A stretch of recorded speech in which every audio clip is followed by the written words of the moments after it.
Corona virus COVID-19 सँग सम्बन्धित विभिन्न विषय समेटिएको कान्तिपुर टेलिभिजनको विशेष प्रस्तुति कार्यक्रम क्वारेन्टाइन हेर्दै हुनुहुन्छ। लकडाउनको यो समयमा साना तथा मझौला व्यवसायलाई कस्तो प्रभाव परेको छ आजको हाम्रो कार्यक्रमको विषय। जोइन द कन्भर्सेसन कार्यक्रममा सहभागी हुनको लागि फेसबुकमा कान्तिपुर टिभी एचडीमा शेयर गरिएको लाइभ भिडियोमा तपाईका जिज्ञासा, तपाईका अनुभव, तपाईका भोगाइहरू कमेन्ट गर्नुहोस्। ट्विटरमा @OurKTV मा #क्वारेन्टाइन गरी तपाईका जिज्ञासा र अनुभव हामीसँग राख्नुहोस्। कार्यक्रममा हामी त्यसलाई समेट्ने प्रयास गर्नेछौँ। आउनुहोस् आजको कार्यक्रम सुरु गरौँ।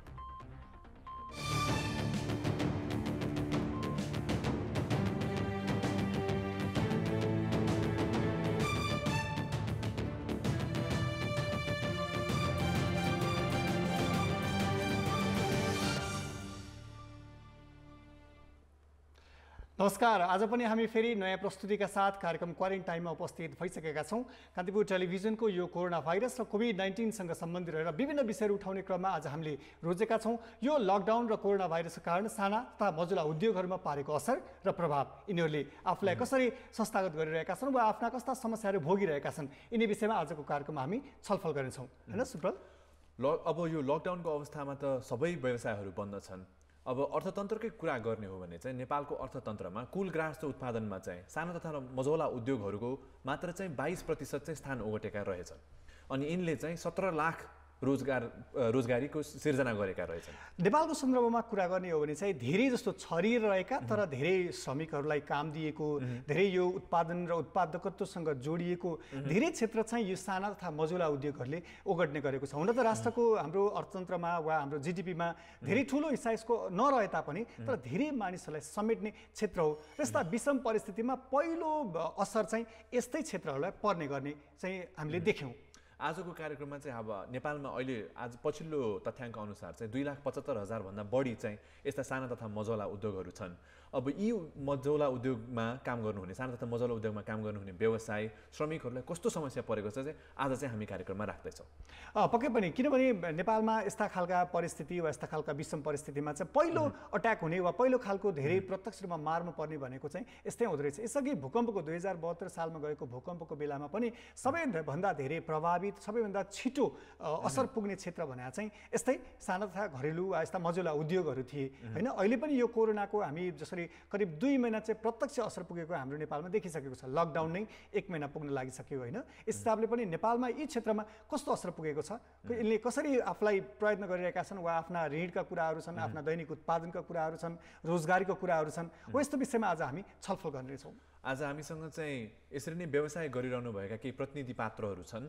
उहाँहरूले चाहिँ अब आफ्ना समस्याहरू के छन् राख्नुहुनेछ र त्यसलाई चाहिँ हामी अरू फेसबुकबाट, ट्विटरबाट पनि अरू समस्याहरू, अनुभव, भोगाइहरू पनि हामी समेट्ने प्रयास गर्नेछौँ। र यसमा चाहिँ अर्थशास्त्रीहरूको पनि के कस्ता सुझावहरू हुन्छ, राज्यले कस्तो दायित्व बोध गर्नुपर्छ, सरकारले पनि यी क्षेत्रलाई सम्बोधन गर्नका लागि कस्ता नीति, कस्ता खालका प्रक्रियाहरू वा कस्ता खालका व्यवस्थाहरू गर्नुपर्छ भन्ने पनि आजको हाम्रो कार्यक्रममा हामी समेट्ने प्रयास गर्नेछौँ। हामीसँगै रहनुहोला। अहिले 4 बजेसम्म चाहिँ हामी कुराकानी गर्दैछौँ लकडाउनको यो समयमा साना तथा मझौला उद्योगमा परेको प्रभावबारे, त्यसलाई न्यूनीकरण गर्न के सकिन्छ भनेर चाहिँ अर्थशास्त्रको हिसाबबाट चाहिँ के गर्न सकिन्छ भनेर चाहिँ हामी कुरा गर्दैछौँ। हामीसँग जोडिनको लागि हाम्रो फेसबुक पेज कान्तिपुर टिभी एचडीमा जानुहोस्। ट्विटरमा @OurKTV मा पनि तपाईँका अनुभव, तपाईँका भोगाइहरू हामीलाई ट्विट मार्फत, हामीलाई फेसबुक कमेन्ट मार्फत पठाउन सक्नुहुन्छ र त्यसलाई हामी कार्यक्रममा समेट्ने प्रयास गर्नेछौँ। अहिलेलाई भने चाहिँ कार्यक्रममा अघि बढ्नुभन्दा अगाडि, विषयमा फर्किनुभन्दा अगाडि चाहिँ कोरोना भाइरसको आजको दिनसम्मको अपडेट्सहरू के रहेका छन् त्यसतिर एकचोटि नजर लगाउँ।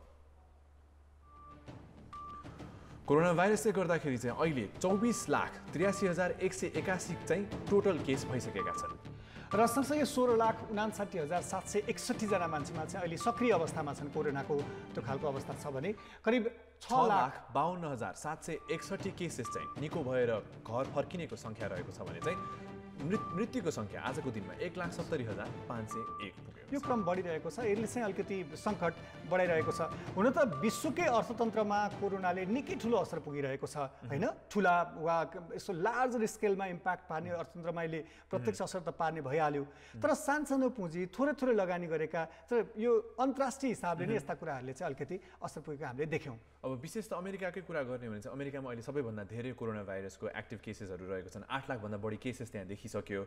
अब त्यहाँ चाहिँ अहिले यो भाइरसको कुरा एक ठाउँमा छ, तर अब यो लकडाउनले गर्दाखेरि चाहिँ अर्थतन्त्र चाहिँ धरापमा पर्यो, अर्थतन्त्र फेरि खुला हुनु पर्यो भनेर चाहिँ मान्छेहरू सडकमा उत्रेकोसम्म पनि देखियो। यो अन्तर्राष्ट्रिय मुद्रा कोषले पनि अब चाहिँ यस्ता खालका विषम परिस्थितिले विश्वकै अर्थतन्त्रको एउटा जुन एउटा खालको ट्रेन्ड छ नि, एउटा स्तर छ, त्यसलाई चाहिँ युटर्न हुने खालको वा त्यसलाई चाहिँ एकदम नेगेटिभ इम्प्याक्ट पर्ने खालको भनेर प्रेडिक्ट गरिरहेको अवस्था र यो लकडाउन यस्तो कोरोनाको असर अझै बढ्दै जाँदाखेरि चाहिँ यो खतरा चाहिँ अझै बढ्ने चाहिँ सम्भावना रहेको चाहिँ यो IMF ले पनि आफ्नो प्रतिवेदन मार्फत सार्वजनिक गरेको छ। अहिलेको यो समयमा चाहिँ अब सुरक्षा अपनाउनु पर्ने एक ठाउँमा छ, तर अर्थतन्त्रलाई बचाउनु पर्ने जिम्मेवारी पनि एक ठाउँमा छ। अहिले चाहिँ अब यो दुईटा विषम परिस्थितिसँग गुज्रिरहेका छौँ, विश्व नै गुज्रिरहेको छ, नेपाल पनि गुज्रिरहेको छ। अब आज पनि अछुतो रहने त कुरै भएन। अब कार्यक्रममा विषयमा जानुभन्दा अगाडि चाहिँ ट्रेन्डिङ टुडेमा आज चाहिँ सोसियल मिडियामा चाहिँ ट्रेन्डहरू के रहेका छन्, सोसियल मिडियामा अहिले रुचाइएका के पोस्टहरू छन्, हामी तपाईँलाई देखाउन गइरहेका छ हाम्रो सेगमेन्टमा।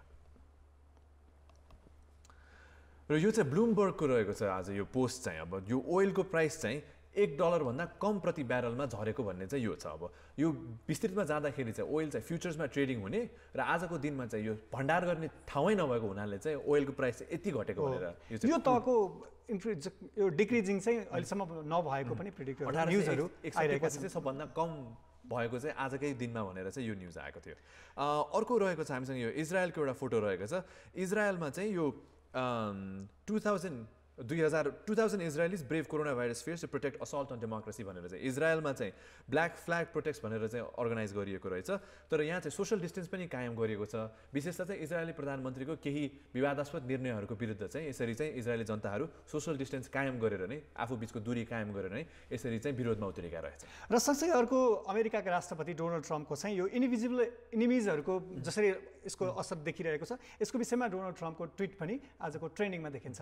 त्योभन्दा जानु अगाडि चाहिँ हामी हेरौँ यो आजको हाम्रो ट्रेन्डिङ टुडेको नम्बर 3 मा चाहिँ यो चाहिँ हेल्थ केयर वर्कर्सहरूले चाहिँ जुन चाहिँ अहिले अमेरिकामा विरोधहरू भइरहेको छ, यो इकोनोमी खोल्नु पर्यो भनेर, त्यसको विरुद्ध चाहिँ हेल्थ केयर काउन्टर प्रोटेस्टमा लाग्नुभयो। जो चाहिँ विरोध गरिरहेका थिए यसरी हुँदैन भनेर, र त्यसको विरुद्धमा चाहिँ जो चाहिँ स्वास्थ्यकर्मी हुनुहुन्छ उहाँहरू आफै सडकमा आएर चाहिँ विरोध गर्नेहरूको विरोध गर्नुभएछ। अर्को यो हामीले एकदम बच्चैदेखि अनुभूत गर्दै गएको यस्तो एउटा तस्बिरसहितको एउटा छ टम एन्ड जेरीको यो खालको यो कार्टुनको यो बच्चाहरू धेरै समय धेरै खालको समूहका व्यक्तिहरूलाई आकर्षण बन्ने गरेको त्यसको खालको तस्बिरको पनि आज सोसियल ट्रेन्डिङमा त्यो पनि अवस्था हामीले देख्यौँ। यो चर्चित कलाकार चाहिँ हुनुहुन्थ्यो, उहाँको चाहिँ निधन भएको चाहिँ आज ट्रेन्डिङ टुडेमा हामीले पायौँ। हो, त्यो पिक्चर बनाउनु। यसको साथसाथै ट्रेन्डिङ टुडे सेगमेन्ट पछि चाहिँ अब हामी विषयतिर फर्क्यौँ। आज कार्यक्रममा हामी कुराकानी गर्दैछौँ साना तथा मझौला उद्यमीहरू, उहाँहरूलाई चाहिँ कस्तो चाहिँ असर परेको छ त्यसबारे हामी कुराकानी गर्दैछौँ। तपाईँहरूका अनुभव र भोगा हामीलाई फेसबुक र ट्विटरमा राख्दै गर्नुहोला। अहिले भने चाहिँ भिडियो कल मार्फत हामीसँग जोडिनु भएको छ एकजना त्यस्तै व्यवसाय हुनुहुन्छ, उहाँ चाहिँ कविराज खत्रीजी हुनुहुन्छ। उहाँ चाहिँ हामीसँग जोडिनु भएको छ, कर्णाली प्रदेशमा उहाँ व्यवसाय गर्नुहुन्छ, उहाँ जोडिनु भएको छ भिडियो कल मार्फत। कविराजजी, कार्यक्रममा स्वागत छ यहाँलाई। हस्, धन्यवाद हजुर। अब कविराजजी, तपाईँको व्यवसायबारे चाहिँ तपाईँ के गर्नुहुन्छ हाम्रो दर्शकहरूलाई एकपटक बताइदिनुहोस् न। मैले 2067 सालदेखि कर्णाली प्रदेशका उद्यमीहरूले उत्पादन गरेको, कृषकहरूले उत्पादन गरेको वस्तुहरू, विशेष गरिकन अर्ग्यानिक वस्तुहरू सङ्कलन गर्ने, त्यसको प्रशोधन गर्ने र बजारीकरण गर्ने कामहरू गरिरहेको छु। र उद्यमीहरूलाई आवश्यक पर्ने कच्चा पदार्थ, प्राविधिक कुराहरू लगायतका कुराहरू पनि र उहाँहरूलाई अब सुलभ दरमा हामीले उपलब्ध गराउँदै आएका छौँ भने उहाँहरूले उत्पादन गरेका अर्ध प्रशोधित कच्चा पदार्थहरू पनि हामीले सङ्कलन गर्ने गरेका छौँ। मुख्य गरिकन हाम्रो कर्णालीमा उत्पादित लोकुन्नु जातहरू, रैथाने जातहरू सङ्कलन गर्ने, त्यसको प्रशोधन गर्ने र बजारीकरण गर्ने गरिरहेका छौँ। र वनमा आधारित र कृषिमा आधारित कच्चा पदार्थहरूलाई प्रशोधन गर्ने, जस्तै हामीले सिस्नो प्रशोधन, त्यसै गरी अचार प्रशोधन, मसला प्रशोधन, सस प्रशोधन, खाद्यान्न मार्च चामलहरू, यसै अल्लु प्रशोधनहरू, मह प्रशोधन, यी लगायतका कामहरू हामी गर्दै आएका छौँ। कविराजजी, तपाईँले यति धेरै अभियानहरू, यति धेरै कृषि कर्ममा लागिरहनु भएको छ, त्यो पनि नेपालको विकट क्षेत्रमा, र यो लकडाउनको झन्डै 1 महिना पुग्न लाग्यो नेपालको सन्दर्भमा कुरा गर्ने हो भने, होइन, तपाईँले आफ्नो पेसा आफूले काम गरिरहनु भएको त्यो क्षेत्रमा चाहिँ यो कोरोना भाइरस, यो लकडाउनको असर चाहिँ कतिको परेको छ? असर त अब मुख्य गरिकन कर्णालीमा जम्मा 4वटा ठुला उद्योग मात्रै दर्ता भएका छन् भने बाँकी मझौला र साना उद्योगहरू हुन्। मझौला र साना उद्योगहरू पनि ट्रेडमा आधारित उद्योगहरू धेरै छन् र वास्तविक उद्योगहरू भनेको लघु उद्यम नै कर्णाली प्रदेशमा व्याप्त रूपमा रहेका छन्। ती लघु उद्यमीहरूको सञ्जाललाई जोडेर हामीले सौगात गृह मार्फत, साझा सुविधा केन्द्र मार्फत, यस्तै प्रणाली मार्फतहरू विभिन्न कामहरू गर्दै आउने सिलसिलामा यो लकडाउनको पिरियडमा त्यो लघु उद्यम सम्बन्धी चलेको नेपाल सरकारको र दार्ती निकायका कार्यक्रमहरू पनि पूर्ण रूपमा बन्देज हुँदा र उनीहरूलाई सिप विकास तालिमहरू, प्रविधि तालिमहरू चलिरहेको थियो, त्यो पनि पूर्ण रूपमा बन्द भइसकेको अवस्था छ भने अर्को कुरा के हो भने चर्को ब्याजमा सानो व्यवसाय गरेकाले अब उहाँहरूको व्यवसाय पूर्ण रूपमा धराशायी भएको छ, क्षतिग्रस्त भएको छ। चर्को ब्याज तिर्न नसकेर, ऋण तिर्न नसकेर अहिले गाउँको सानो उद्यमीहरू बेहालमा हुनुहुन्छ र हामी पनि त्यही स्थितिमा छौँ। समग्र रूपमा कर्णाली प्रदेशमा विशेष गरिकन साना र लघु उद्यम भएको अवस्था छ। यो अवस्थालाई मध्यनजर गर्दा 7वटा प्रदेशमध्ये कर्णाली प्रदेशका साना मझौला लघु उद्यमीहरूको स्थिति असाध्यै भयावह छ। किनभने कर्णाली प्रदेशमा त अझ 70% महिलाहरू सहभागी भएर उद्यमहरू सञ्चालन गरिरहनु भएको छ। हामीले 1 महिना मात्रै अगाडि यहाँको उद्योग मन्त्रालय र हामी मिलेर डाटाहरू सङ्कलन गरेका थियौँ। झन्डै 1200 महिलाहरूले मासिक रूपमा 1,80,00,000 रुपियाँ आम्दानी गर्नुहुन्थ्यो। त्यो पूर्ण रूपमा अहिले ठप्प भएको छ। यसले के एउटा बिम्ब सृजना गरेको छ भने एक त यहाँ चिजहरू छैन, कच्चा पदार्थहरू छैन, प्रविधिहरू छैन, पुँजी छैन। त्यस्तो अवस्थामा उहाँहरूलाई हामीहरूलाई जीवन धान्नका निमित्त असाध्यै गम्भीर समस्या सङ्कट आइरहेको छ। यस्तो व्यवसाय गर्नलाई चाहिँ जस्तै विभिन्न क्षेत्रबाट मान्छेले उद्यमीहरूले होइन बैंकबाट लोन ऋण लिनुपर्ने अवस्था होला होइन, अरू विभिन्न आफ्ना तयारीहरू हुन्छन्। यस्तो क्षेत्रमा चाहिँ आर्थिक हिसाबले यसरी यो कामहरू ठप्प हुँदाखेरि, आर्थिक उपार्जनका स्रोतहरू बन्द हुँदाखेरि चाहिँ त्यहाँ मानिसको दैनिक जनजीवनमा, उनीहरूको आय आर्जनमा कस्तो असर पर्दो रहेछ, उनीहरूले कस्तो समस्याले भोगिरहेका छन्? यो मूलत चैतको महिना भनेको एक त नेपालभरि अझ कर्णाली प्रदेशमा असाध्यै ठुलो भोगमारी, चैतदेखि यो चैतको महिना असाध्यै ठुलो भोगमारी हुने र घरमा भएको अनाज पनि रीतिने, बाहिरबाट किन्न पनि हम्मे पर्ने महिना पनि पर्यो। त्यसले गर्दा अहिले 3 महिना अधिकांश मानिसहरू 3 महिना खान पुग्छ, श्रम गरेर 9 महिना पुर्याउने र अब ऋण सापट गरेर 3 महिना पुर्याउने, यसरी यहाँको जीविका उपार्जन भइरहेको छ भने यो उद्यम व्यवसाय सञ्चालन गर्न नपाउँदा यसले यो कोरोना जुन लकडाउन भयो, यो लकडाउनको कारणले गर्दाखेरि उहाँहरूलाई खान पुग्ने स्थिति नै छैन। अहिले भयावह स्थिति छ। गाउँमा एक छाक खाएर बस्नुपर्ने छ। बिहान जुनगिरीको उज्यालोसँग उहाँहरू जानुहुन्छ, बेलुका भालेको डाँगोसँग जानुहुन्छ, जुनगिरीको धितुको अँध्यारोसँग आउनुहुन्छ, अगेनामा कुनै चिजहरू हुँदैन। उहाँहरूको एउटा सानो व्यवसाय, दिनमा 1000-1500को उद्यम गरेर सिलाइ कटाइ गरेर भङ्गुर पालेर तरकारी लगाएर त्यसै गरिकन अगरबत्ती बनाएर मोमबत्ती बनाएर यस्तो किसिमको जो दैनिक रूपमै कार्य सम्पादन गरेर आफ्नो उद्यम व्यवसाय गरेर खानुपर्ने स्थिति थियो, त्यो स्थिति समाप्त हुँदा अहिले उहाँहरूको अवस्था विशेष गरिकन कर्णालीका साना उद्यमीहरूको अवस्था त दर्दनाक नै भएको छ र उहाँहरू चाहिँ विभिन्न कोणबाट हेरिरहनु भएको छ र के गरेर हामीले अब बाँच्ने आधार खडा गर्ने भनेर असाध्यै चिन्तित बनेको अवस्था छ। कविराजी, तपाईँको आफ्नै व्यवसायमा चाहिँ रोजगारी कतिजनालाई दिइराख्नु भएको छ तपाईँले? अहिले हाम्रो जलगढी बहुद्देश्य उद्यम प्रणाली हामीले स्थापना गरेका छौँ। यो झन्डै 2 वर्ष त्यो स्थापना भयो, प्रणाली स्थापना गरेको। पहिला 67 सालमा हामीले जलगढी मसला उद्योग र दैलेख सौगात गृह कोसली घर भनेर स्थापना गरेका थियौँ। अहिले हामीसँग प्रत्यक्ष नेपाल सरकारले तोकेको मापदण्डका आधारमा तलब खाने हामीसँग अहिले 13 जना कामदार हुनुहुन्छ, प्राविधिकहरू हुनुहुन्छ, जेटीहरू हुनुहुन्छ, यसै गरेर मेसिन चलाउने अपरेटरहरू हुनुहुन्छ, एकाउन्ट सम्हाल्ने हुनुहुन्छ। हामीसँग 13 जना हुनुहुन्छ भने झन् हामी 30 देखि 35 जना चाहिँ श्रममा आधारित, जस्तै एक डिब्बा मसला प्याक गर्नुभयो भने अहिले 2 रुपियाँ पाउँछ। यसरी कसैले अब केलाउनुहुन्छ, कसैले चाहिँ त्यसलाई ग्रेडिङ गर्नुहुन्छ, त्यस्तो गरेर झन्डै हामीसँग 2 दर्जन अरू कामदारहरू हुनुहुन्थ्यो। उहाँहरू चाहिँ अहिले काममा हुनुहुन्न, अहिले लकडाउनमै बसिरहनु भएको छ र हामीसँग टोटल गरेर 55-56 जना जति प्रत्यक्ष अप्रत्यक्ष रूपमा हामीले रोजगारी सृजना गरेका थियौँ। रोजगार प्रत्यक्ष दिएका थियौँ भने हामीसँग झन्डै 15,000 भन्दा मान्छे किसानहरू, कर्णाली प्रदेशका किसानहरूले हामीलाई कच्चा पदार्थहरू उपलब्ध गराउनुहुन्थ्यो। उहाँहरू पनि अहिले ठप्प हुनु भएको छ।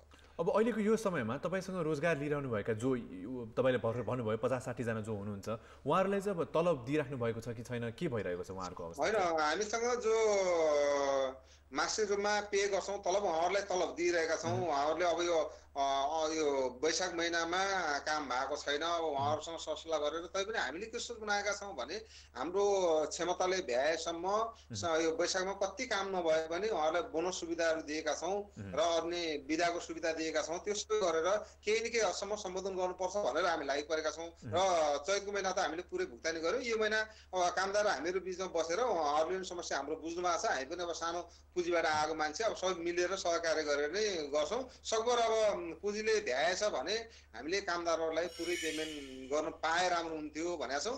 त्यो मानवीय हिसाब पनि हो, हामीले सकभर पुरै पेमेन्ट गर्ने तयारीमा छौँ। कविराजजी, यो कृषि क्षेत्रमा तपाईँ लाग्नु भएको छ, यो अत्यावश्यक सेवाभित्र पनि पर्छ होइन? मान्छेको दैनिक उपभोग्य वस्तुहरू तपाईँ उत्पादन गर्नुहुन्छ, सप्लाई गर्नुहुन्छ। यसका लागि चाहिँ तपाईँहरूलाई अलिकति न्यूनतम सावधानी अपनाएर काम गर्नका लागि, जस्तै काठमाडौँ लगायत कतिपय सहरी क्षेत्रमा यसको हामीले यस्तो अवस्था पनि देखाएको छौँ। त्यो कर्णालीमा चाहिँ यहाँको यो त्यो क्षेत्रमा चाहिँ कस्तो अवस्था छ? यी क्षेत्रहरूमा तपाईँहरू रहनु भएको क्षेत्रमा काम गर्नका लागि केही सहजीकरणहरूको व्यवस्था गरिएको छ?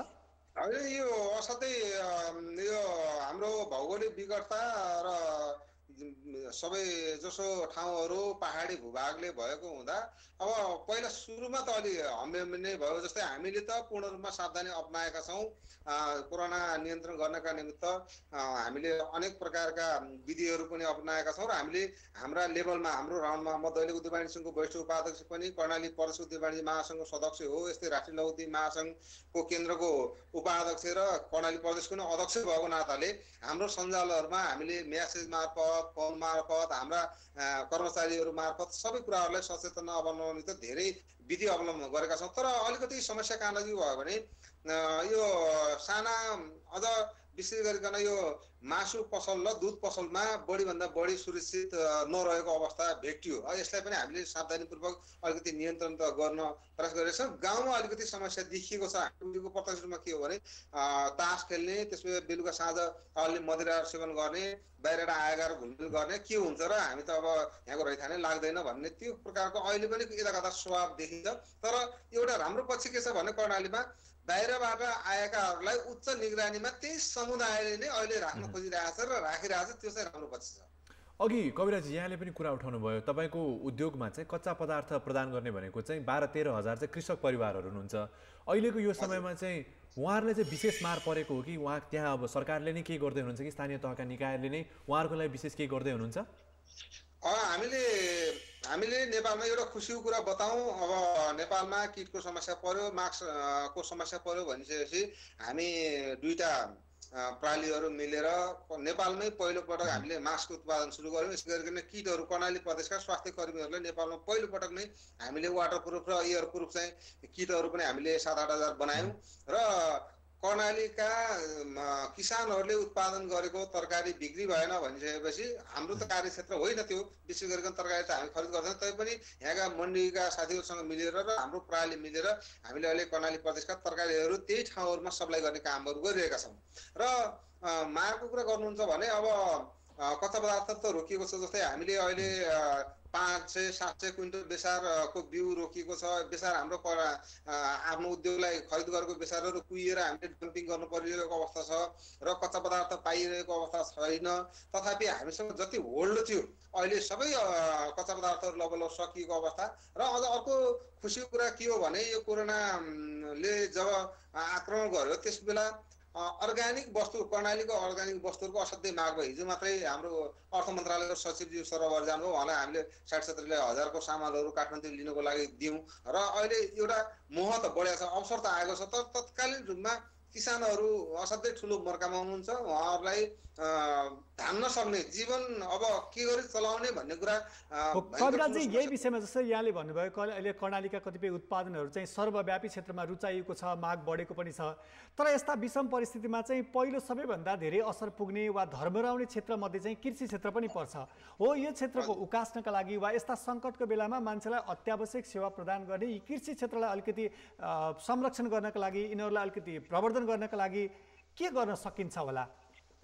अब खुसीको कुरा नीतिगत रूपमा भूमि व्यवस्था कृषि तथा सहकारी मन्त्रालयले यसको ठुलो पहल गर्नुभएको छ। जस्तै यहाँको किसानहरूसँग यहाँको विक्रेताहरूसँग सब्जी मन्डीहरूसँग र हामी जो प्रशोधनकर्ताहरू छौँ उहाँहरूसँग पटक पटक मिटिङ गरेर एउटा निष्कर्ष के निक्लिएको छ भने अब कर्णाली प्रदेशलाई आत्मनिर्भर बनाउने अवसर पनि हो, यसलाई हामीले अगाडि बढाउनको निमित्त यसपट्टि दीर्घकालीन रूपमा गृह कार्य गर्नुपर्छ भनेर एउटा कोष खडा गर्नु भएको छ। र अरू कुरा के हो भने हेल्प डेस्क खडा गर्नु भएको छ। जस्तै अस्ति हिजो साढे अस्ति मात्रै हामी फेरि पुनः बस्यौँ, यहाँको तरकारीहरू खरिद गरेर बिक्री गर्नको लागि एउटा योजना बनाएका छौँ, त्यसलाई सुलभता दिएका छौँ। र अर्को कुरा दुधलाई पनि परिचालन गरेका छौँ, किसानहरूको दुध डेरीमा ल्याउने र उपभोक्ता कहाँ पुर्याउने व्यवस्था गरेका छौँ। र मासुमा अलिकति जो सङ्कट देखिएको थियो, यहीँ कर्णाली प्रदेशका कुखुराहरू जो अहिले बिक्री भइरहेका छन् तिनीहरूलाई पनि कुन जिल्लामा अभाव छ त्यो व्यवस्थापन गर्ने भनेर हामीले एउटा ठोस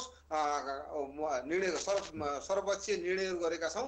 र यो राम्रो पक्षको सुरुवात भएको छ नीतिगत रूपमा।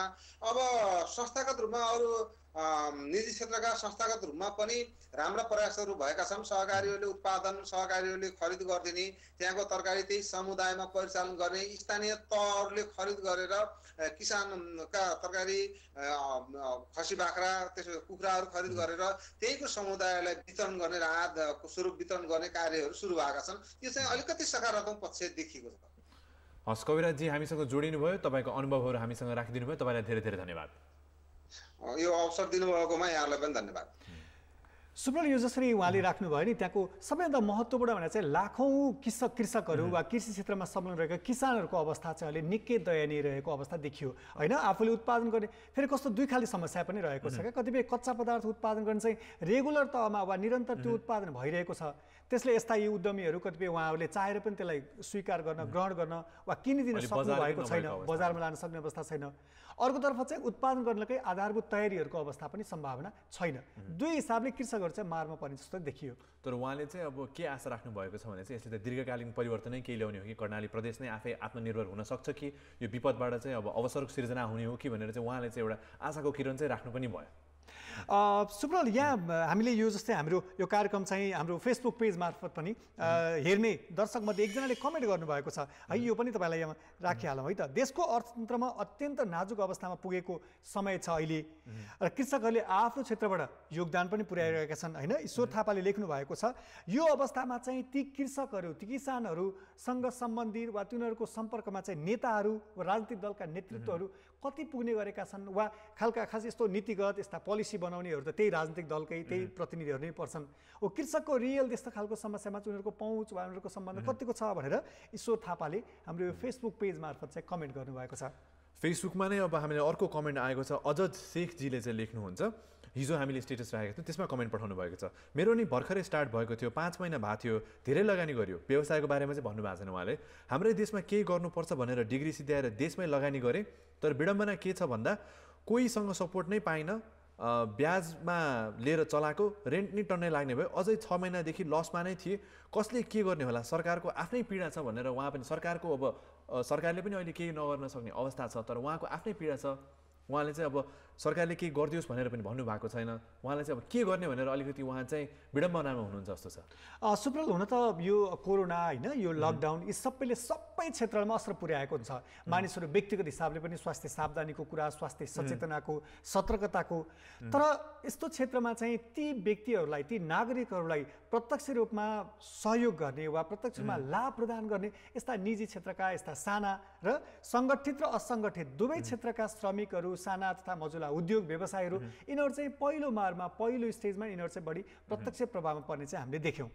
यसै क्रममा चाहिँ अर्को पनि हामीलाई फेसबुकमा कमेन्ट आएको छ, कपिल पौडेलजीले पठाउनु भएको चाहिँ यो फेसबुकभन्दा ट्विटरमा चाहिँ ट्विट गर्नुभएको रहेछ, सरकारी पहलकदमीको खाँचो हो यो बेलामा, अरू विकल्प रहन सक्दैन भनेर चाहिँ सरकारको भूमिका चाहिँ अहिले विशेष त साना तथा मझौला उद्योगहरूलाई चाहिँ जुन अहिले मार परेको छ त्यसमा बचाउनलाई चाहिँ सरकारकै प्रमुख भूमिका हुन्छ है भनेर चाहिँ उहाँले चाहिँ हामीलाई ट्विट गर्नुभएको थियो। यसै क्रममा कृष्ण गौतमले लेख्नु भएको छ, संसारका यस्ता केही देशहरू छन् जसले देश लकडाउन नै नगरी कोरोना नियन्त्रण गरिरहेका छन्। यसै गरी बन्द हुने हो भने अर्थतन्त्र धराशायी हुने देखिन्छ। देशका सिमाना र विमानस्थल केही समयलाई बन्द नै गरेर अब त आन्तरिक बजार बिस्तारै खोल्ने कि भनेर त्यसो गर्दा के हुन्छ भनेर कृष्ण गौतमले एउटा आफ्नो पोस्ट राख्नु भएको छ फेसबुक मार्फत, उहाँले यो हामीलाई दिनुभएको छ। अब लकडाउन पनि बिस्तारै खुकुलो हुँदै जाने हो कि भनेर पनि अब धेरै कुराहरू चाहिँ सुन्न आज आयो। 29औं दिनको अवस्थामा हामी आइपुग्दाखेरि चाहिँ अब लकडाउन मात्रै एउटा यस्तो विकल्प हो त? यसका लकडाउन सँगसँगै अरू आन्तरिक रूपमा तयारी गर्नुपर्ने वा अर्थतन्त्रमा दीर्घकालीन रूपमा पर्ने असरहरूलाई न्यूनीकरण गर्नका लागि चाहिँ के कस्ता उपायहरू अपनाउन सकिन्छ होइन? त्यसका लागि अलिकति सरकारको आन्तरिक तयारी चाहिँ पक्कै पनि हुनुपर्ने चाहिँ यो परिस्थिति हो। यो विषयमा चाहिँ उहाँले उल्लेख गर्नुभएको थियो। कार्यक्रम क्वारेन्टाइनमा आज हामी कुराकानी गर्दैछौँ साना तथा मझौला उद्योगहरूको बारेमा। विशेष त यो लकडाउनको समयमा साना तथा मझौला उद्योग गरेर जो बसिरहनु भएको छ व्यवसायहरू हुनुहुन्छ, उहाँहरूलाई कस्ता कस्ता समस्याहरू परेका छन् त्यसबारे हामी कुराकानी गर्दैछौँ। हामीसँग जोडिनुको लागि चाहिँ फेसबुकमा कान्तिपुर टिभी HD को यो सेयर गरिएको लाइभ भिडियोमा तपाईँका कमेन्टहरू राख्न सक्नुहुन्छ। ट्विटरमा @OurKTV मा तपाईँका ट्विटहरू #quarantine गरेर हामीलाई पठाउन सक्नुहुन्छ। अहिले भने चाहिँ कार्यक्रममा पालो भएको छ एउटा छोटो व्यापारिक विश्रामको। We'll be right back.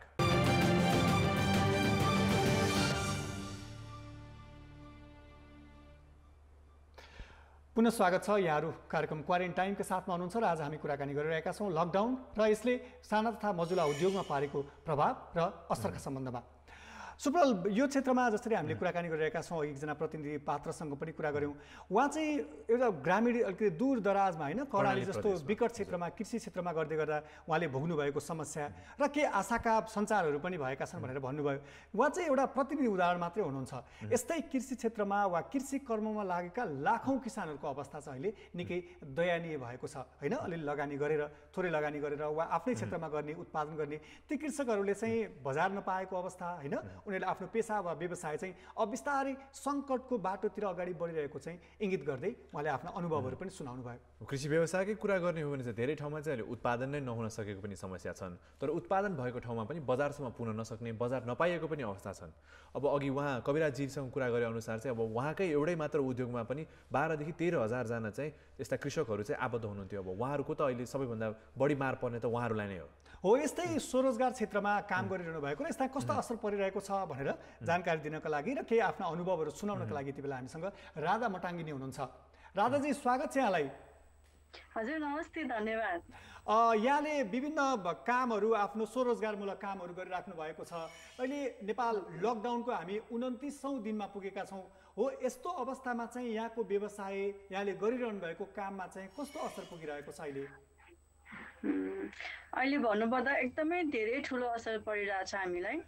योभन्दा अगाडि चाहिँ यहाँले के कस्ता कामहरू गरिरहनु भएको छ? यहाँले त्यो कामका प्रयत्नहरू के कसरी अगाडि बढाइरहनु भएको छ त्यो पनि जानकारी दिनु न। योभन्दा पहिला म कृषिमै लागिरहेको हो। धेरै वर्षदेखि कृषि व्यवसायमै छु र अब अरू त सामाजिक क्षेत्रमा पनि छु। यो जुन काम तपाईँले गरिरहनु भएको छ हो, यसमा चाहिँ लकडाउनले पारेको असर र प्रभावहरू के छन्? असर त अब मलाई मात्र होइन, अब विश्वव्यापी रूपमा यसको ठुलो असर परेको छ कृषि व्यवसायमा। विशेष गरेर हेर्नु पर्दाखेरि त्यसमा पनि सबभन्दा ठुलो पीडामा हामी पुष्प व्यवसाय छौँ जस्तो लाग्छ मलाई। फुल न त सुकाउन मिल्ने, न त खान मिल्ने, न केही गर्न मिल्ने। यो टाइममा त सबै लकडाउनमा छौँ हामी। कसैलाई उपहार दिउँ भने पनि सम्भव भएन। हामी सबै फुलहरू चाहिँ फाल्नु पर्ने अवस्थामै आयो यो टाइममा चाहिँ। राधाजी, यो लकडाउन भन्दा अगाडि चाहिँ पुष्प व्यवसायको चाहिँ नेपालमा कस्तो बजार रहेको थियो? एकदमै राम्रो थियो, एकदमै राम्रो थियो। बजार त हाम्रो खासै समस्या थिएन, एकदमै राम्रो थियो। अब आधुनिक कृषि आधुनिक पनि थियो, हामीलाई एकदमै राम्रो थियो। तर यो लकडाउनले गर्दा चाहिँ हाम्रो साह्रै धेरै नै असर परेको छ यसमा। तपाईँको आफ्नै व्यवसायमा चाहिँ रोजगारी चाहिँ कतिजनाले पाइराख्नु भएको थियो? हाम्रो चाहिँ नि अहिले 7 देखि 10 जनाले रोजगारी पाइरहनु भएको छ। अनि अहिले अब बजार नभएको अवस्थामा चाहिँ उहाँहरूले अब तलबको के व्यवस्था पाउनु भएको छ? हामीले चाहिँ नि अब यो रेगुलर काम गर्न तलब चाहिँ दिइरहेको छौँ। एकदमै मागमा छौँ हामी। अब किनभने कृषि व्यवसाय भनेको यस्तो व्यवसाय हो, त्यो चाहिँ सधैँ काम गरिराख्नु पर्छ। अनि उहाँहरूले पनि काम गरिदिनुको त अब पारिश्रमिक त पाउनै पर्यो। दिन्न भन्दा पनि मिलेन, आज नआऊ भन्दा पनि मिलेन। हामी सधैँ काम गर्नुपर्ने भएर हामी पारिश्रमिक दिनुपर्छ उहाँहरूलाई। यो तपाईँहरू संलग्न रहनु भएको क्षेत्र चाहिँ घर घर पुगेर मानिसहरूलाई प्रत्यक्ष भेटेर सुविधा वा सेवा दिने खालको व्यवसायभित्र पनि पर्छ। यस्तो अवस्थामा चाहिँ लकडाउनले यहाँहरूलाई पारेको प्रभाव तेस्रो अहिले जान सक्ने अवस्था छैन, सामाजिक दूरी कायम गर्नुपर्ने अवस्था छ, एक ठाउँबाट अर्को ठाउँमा मान्छेहरू जान आउन हिडुल गर्न नसक्ने अवस्था छ। हो यस्तो क्षेत्रमा काम गर्ने तपाईँहरू जस्ता मानिसहरूलाई चाहिँ यो लकडाउनले कसरी प्रभावित पारेको छ र त्यो उपाय समाधानका लागि यहाँले केही प्रयत्नहरू गर्नुभएको छ यसलाई निरन्तरता दिनका लागि? होइन, अब यसको समाधान त के पनि छैन, किनभने लकडाउनको अर्थ नै हामी चाहिँ नि एक अर्काबाट चाहिँ टाढा बस्ने होइन, हामी जनसम्पर्कमा नआउने भने जुन सरकारले लकडाउनको घोषणा गर्नुभयो त्यस कारणले चाहिँ हामी यो हाम्रो व्यवसाय चाहिँ नि कहीँ जान पनि सकेन, केही गर्न पनि सकेन। हामीले फुल अब त्यो घर घरमा लगाइदिने कुरा पनि आएन, किन यो समय नै एकदम दुःखदायक छ।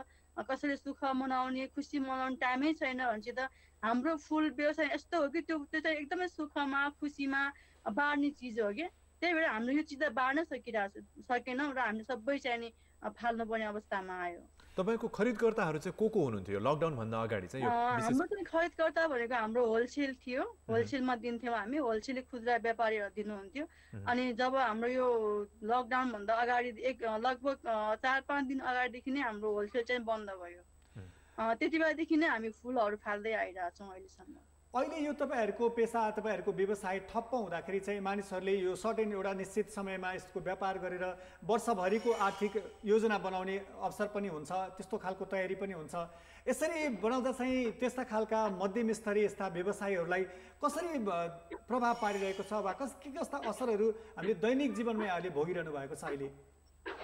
होइन, अब यो चाहिँ कस्तो म अघि नै हजुरलाई भने यो यस्तो व्यवसाय हो कि न यसलाई सुकाएर पनि गर्न मिल्दैन, हामीसँग ठुलो कोल्ड स्टोर पनि छैन र यो लकडाउनको टाइम चाहिँ यति लम्बियो कि मैले विश्वमा चाहिँ नेदरल्यान्डहरूतिर इन्डियातिर पनि ठुल्ठुलो कोल्ड स्टोरहरू कोल्ड रुमहरू भएको ठाउँले पनि त्यो फुललाई चाहिँ स्टोर गर्न सकेन र उहाँहरूले फाल्नुपर्ने अवस्था आयो।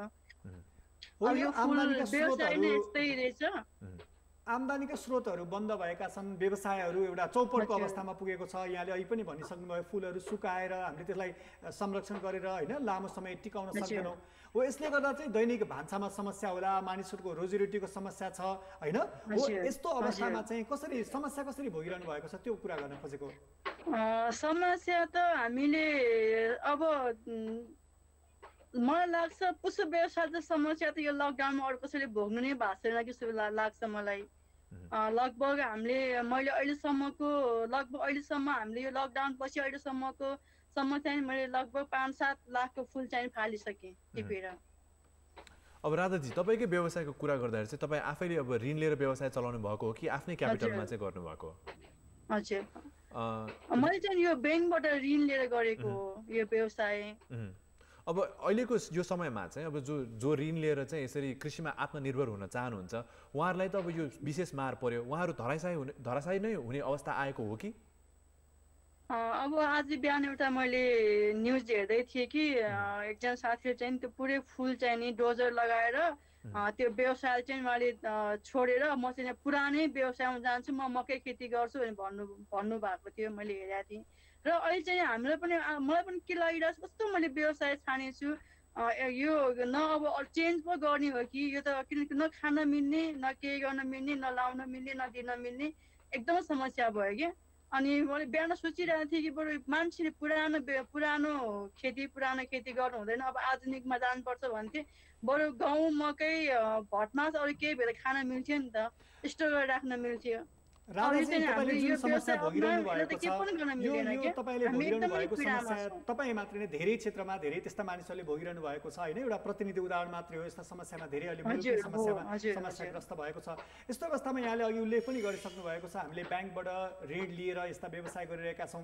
ब्याङ्कले चाहिँ यहाँहरूलाई जसरी यस्ता अवस्थामा तपाईँले किस्ता तिर्ने कुरा होला, ब्याजको कुरा होला, तिर्न सक्ने अवस्था छैन, आम्दानी नै सबै ठप्प भएपछि ब्याङ्कसँग चाहिँ यहाँको त्यस्तो केही कुरा भएको छ? ब्याङ्कले चाहिँ यहाँलाई अलिकति सजिलो बनाउने यो लकडाउन पछि ब्याङ्कसँग खास यस्तो कुरा भएको छैन। अब त्यो त हामीले मेरो आफ्नो हिसाबले तिर्नुपर्छ, किन मैले एउटा व्यवसाय गर्न ऋण लिएको हो र भोलि सरकारले नै कृषिमा यसरी ऋण लिएर काम गर्ने किसानलाई केही हदसम्म सहयोग गर्नुपर्छ। अनि गर्यो भने ब्याङ्कले पनि केही गर्ला, नत्र भनेदेखि त हामीले व्यवसाय कर्जा लिएको हौँ, कर्जा तिर्नुपर्छ, त्यही हो, गाह्रो छ। हस् राजाजी, हतोत्साहित नहुनु होला, व्यवसाय आफ्नो हिसाबले अगाडि बढाउने प्रयत्नहरू गरिराख्नुपर्छ। यस्ता विषम परिस्थितिमा हामीले अलिकति आत्मबल बलियो पनि बनाउनुपर्छ।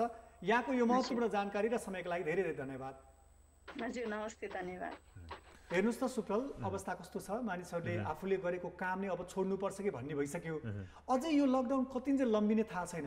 सुरुवातीकै चरणमा 1 महिनाको अवधिमै यस्तो हुँदैछ भने होइन, यसले अझै यो लम्बी जाल चाहिँ अर्थतन्त्रमा कहाँसम्मको असर पुग्ला भने त हामी अनुमान पनि गर्न नसक्ने अवस्था। उहाँले त व्यवसाय फेर्नुपर्छ कि भनेर सोच बनाइराख्नु भएको छ। उहाँको एकजना जो साथी हुनुहुन्थ्यो उहाँले त व्यवसाय फेरिनै भन्ने निर्णय गरिसक्नु भएको छ। अब यो अर्थतन्त्रमा चाहिँ हाम्रो नेपाली अर्थतन्त्रको कुरा गर्दाखेरि चाहिँ अब जहाँ चाहिँ 20% भन्दा बढी भूमिका चाहिँ यसरी साना तथा मझौला उद्योगहरूको छ। यसरी साना तथा मझौला उद्योगहरूले आफ्नो व्यवसाय अब रातारात नै परिवर्तन गर्नुपर्ने अवस्था आएको छ। यसमा चाहिँ सरकारको विशेष ध्यान जानुपर्छ। अब हामी यो स्टिमुलस प्याकेजेसहरूको पनि कुरा गर्छौँ। यसमा चाहिँ अब ठुला व्यवसायहरूको त यसमा पहुँच होला, तर साना व्यवसायसम्म चाहिँ कसरी पुर्याउने त, राहतको प्याकेजहरूको यसलाई कसरी सहजीकरण गर्ने। अब यसमा धेरै ब्युरोक्रेटिक ह्यासलहरू पनि हुन सक्छन्। अब यो 1 महिनाको लकडाउन सकिहाले पनि त अब एकाएक सबैलाई सेवा पुर्याउन त सरकारले पनि एकैचोटि नसक्ला। यसलाई अब कसरी स्ट्रिमलाइन गर्ने त, यसमा चाहिँ धेरै चुनौतीहरू चाहिँ देख्छु म चाहिँ। यो साना मझौला उद्योग भने चाहिँ यस्तो क्षेत्र पर्छ कि त्यो छरिएर रहेका र धेरै मानिसहरूको प्रत्यक्ष दैनिकीसँग जोडिने सवालहरू, धेरै मानिसको घर परिवारको रोजीरोटीको कुरा होइन, दैनिक छाक टार्ने कुरा र धेरै मान्छेलाई रोजगारी दिएको क्षेत्रभित्र पर्ने भएको हुनाले पनि त्यो पनि यो क्षेत्रको विषयमा चाहिँ अलिकति यहाँले अघि उल्लेख पनि गर्नुभयो, कतिपय ब्युरोक्रेटिक प्रोसेसहरू कुरा, नीति नियमको कुरा। सरकार चाहिँ अझ बढी यो क्षेत्रका मानिसहरूसँग चाहिँ अलि उनीहरूको समस्या बुझ्ने, उनीहरूको पहुँचमा पुग्ने, अस्ति हामीले स्थानीय तहको प्रभावकारिताको कुरा पनि गऱ्यौँ, त्यस्तो क्षेत्रमा चाहिँ यी लेभलका यस्ता तहका उद्योगीहरू व्यवसायहरूलाई चाहिँ अलि बढी प्राथमिकतामा राखेर नीति नियम के कसरी पुनर्मार्जन गर्न सकिन्छ भन्ने विषयमा चाहिँ पक्कै सोच्ने बेला आएको छ। यसमा चाहिँ ढिला गर्नै नहुने अवस्था चाहिँ देखिन्छ अहिलेको। अनि यो क्षेत्र भनेको चाहिँ कस्तो भयो भन्दाखेरि चाहिँ धेरैवटा क्षेत्रहरू चाहिँ एक आपसमा गाँसिएको। अब अघि हामीले कुरा गऱ्यौँ कविराजीसँग, उहाँहरूसँग धेरै कृषक परिवारहरू गाँसिएका छन्। त्यसपछि अब उहाँले रोजगारी दिइरहनु भएको छ। अब कच्चा पदार्थलाई प्रशोधन गर्ने, कच्चा पदार्थ एक ठाउँमा छ, त्यसलाई प्रशोधन गर्ने जिम्मा एक ठाउँमा छ, बजारीकरण छुट्टै ठाउँमा छ। सो भन्नाले धेरैवटा क्षेत्रहरू चाहिँ एकैपटक जोडिएको हो। सुब्रत, यही विषयसँग जोडिएर एकजनाले ट्विट गर्नुभएको छ, त्यो ट्विट लिइहालौँ है त। तरकारी फ्याँकिएका, दूध पोखिएका, केरा गाडिएका समाचार पढ्नु परेको छ अहिलेको अवस्थामा। कुखुरा व्यवसायीले सस्तोमा बेच्दा समेत कुखुरा नबिकेको खबर सुनिन्छ। यो समस्या स्थानीय सरकारदेखि केन्द्र सरकारसम्मको समन्वय नहुँदाको परिणाम पो हो कि भनेर प्रकाश पौडेलले ट्विट गर्नुभएको छ। हामीले अघि पनि कुरा गऱ्यौँ, जसरी यो चाहिँ यस्तो बेलामा चाहिँ नागरिकको नजिक यस्तै अप्ठ्यारो परिस्थितिमै सरकारको सहयोग चाहिने हो। अरू बेला त मानिसहरूले आफ्नो दैनिक जीवनयापन गरि नै रहेका हुन्छन्।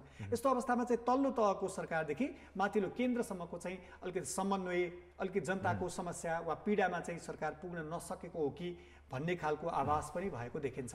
तर अब हाम्रो विचारमा चाहिँ अब मैले हाम्रो प्रतिनिधित्व गर्दाखेरि चाहिँ लकडाउन भनेको चाहिँ यो अत्यावश्यक, यसको विकल्प नै रहेन। तर साथसाथै अब अर्थतन्त्रलाई पनि त जोगाउनु पर्ने भार चाहिँ सरकारमा थपिएको छ। विशेष त चाहिँ अब साना तथा मझौला व्यवसायहरू जो हुनुहुन्छ उहाँहरूलाई परेको भारको लागि त यो त सरकारले बेहोर्नु पर्यो नि त होइन। अब लकडाउन खोल्ने बित्तिकै यही कुरामा चाहिँ अब ट्विट एउटा आएको छ हामीलाई। राजकुमार कायस्थजीले चाहिँ हामीलाई ट्विट गर्नुभएको थियो, हो हामी सिद्धिँदैछौँ, हाम्रो पार हुने उपाय छैन कि जस्तो लागिरहेछ, के गर्नु भनेर। सायद उहाँ पनि आफ्नै के व्यवसाय गर्नुहुन्छ होला। उहाँले चाहिँ अब अलिकति पेसिमिस्टिक भ्यू राख्नुभयो। उहाँ चाहिँ सरकारको अब भूमिकाबारे चाहिँ उहाँले चाहिँ खासै राम्रो धारणा चाहिँ राख्नु भएन कि भन्ने चाहिँ उहाँले लेख्नु भएको रहेछ। यही क्रममा चाहिँ अर्को ट्विट पनि आएको छ हामीसँग। सागर जोशीजीले भन्नुभएको छ, भोलि गएर इफेक्ट हुने साना नै हुन्, किनभने भोलि असाढ एन्डसम्म इन्ट्रेस्ट आएन भने ब्याङ्कले ठुलालाई नयाँ लोन दिन्छ र इन्ट्रेस्ट बाँकी रहेको इन्ट्रेस्ट त्यसैबाट लिन्छ, किनभने उनीहरूको पहुँच छ। सानाले त त्यो सुविधा हुँदैन, उनीहरू ब्ल्याकलिस्ट हुने हुन् कि भनेर चाहिँ उहाँले त्यो खालको असर, त्यस्तो खालको सम्भावना पनि उत्तिकै देखिन्छ। हिसाबले हेर्ने हो भने चाहिँ अलिकति ठुला, अलिकति पहुँचवालाहरूले चाहिँ राज्यको नीति निर्माणदेखि लिएर होइन त्यो सरकारका प्रतिनिधिहरूसँग एकदम प्रत्यक्ष रूपमा उनीहरूले आफ्नो सम्पर्क स्थापित पनि गर्न सक्छन्। यस्ता साना मझौला व्यवसायहरूको चाहिँ सरकारको त्यो तहसम्म पहुँच पनि नहुने, ब्याङ्कले पनि उनीहरूलाई त्यो लेभलको ट्रस्ट पनि नगर्ने, अनि फेरि आज रोजगार गुमाएपछि भोलि फेरि के गर्ने भनेर सडकमै पुग्ने पनि अवस्था पनि छ। हो यो भएर यस्ता लाखौँ लगानी गरेका, करोडौँ लगानी गरेका यस्ता मानिसहरूको पनि अवस्था चाहिँ अब कतै एकदम भयभीत, अलिकति धराशायी हुने हो कि भन्ने सम्भावना र जोखिम पनि उत्तिकै रहेको छ। अब उहाँहरूलाई सहयोग गर्नको लागि चाहिँ अब सरकारको पनि भूमिका रहन्छ र साथसाथै अब हाम्रो कर्मचारी तन्त्रको पनि भूमिका रहन्छ, ब्युरोक्रेसीको पनि प्रमुख भूमिका हुन्छ, किनभने सेवा प्रदान गर्ने भनेको हाम्रो ब्युरोक्रेसी नै हो। अब यही क्रममा चाहिँ अब एकजना अर्को प्रतिनिधि पात्र पनि हामीसँग जोडिनु भएको छ। रबिन श्रेष्ठजी हुनुहुन्छ, उहाँ चाहिँ व्यवसाय गर्नुहुन्छ, काठमाडौँमा व्यवसाय गर्नुहुन्छ। रबिन श्रेष्ठजी, कार्यक्रममा स्वागत छ यहाँलाई। धन्यवाद। रबिनजी तपाईँको व्यवसायबारे हामीलाई एकपटक जानकारी गराइदिनुहोस् न, के गर्नुहुन्छ? म चाहिँ मोर अफ रेस्टुरेन्ट खास एक्चुअली म चाहिँ रेस्टुरेन्ट पनि चलाउँछु, अहिले एउटा क्लब पनि चलाउँछु बेसिकली हामी मिलेर। एउटा रिफ भन्ने रेस्टुरेन्ट छ र हाम्रो एलओडी भन्ने एउटा क्लब छ ठमेलमा। अब अहिलेको यो समयमा चाहिँ अब तपाईँहरू त डिरेक्ट मारमा पर्नुभयो, किनभने मान्छेहरू घरबाट बाहिर निस्किनै पाइरहेका छन्। अब रेस्टुरेन्ट जाने कुरै भएन, अब अहिले क्लब जाने पनि कुरै भएन। यो लकडाउनको समयमा चाहिँ अब तपाईँले आफ्नै व्यवसायलाई चाहिँ अब कस्तो प्रेसर परेको छ? वेल अब अलमोस्ट सबै डेफिनेट सबै बिजनेसलाई त्यस्तै असर परेको छ। अफकोर्स अब हाम्रोमा चाहिँ तपाईँले भन्नुभएको जस्तै अलिकति बढी नै लाग्छ हामीलाई चाहिँ, किनभने एटलिस्ट अब आएर कहिलेसम्म नखोलिने हो त्यो पनि थाहा भएको छैन होइन। So it's been more than a month भइसक्यो हामी बन्द गरेको। सो धेरै ठुलो असर परेको छ, किनभने हाम्रो मेन बिजनेस चाहिँ अहिले क्लब र रेस्टुरेन्ट भएकोले चाहिँ अलिकति धेरै नै असर परेको छ।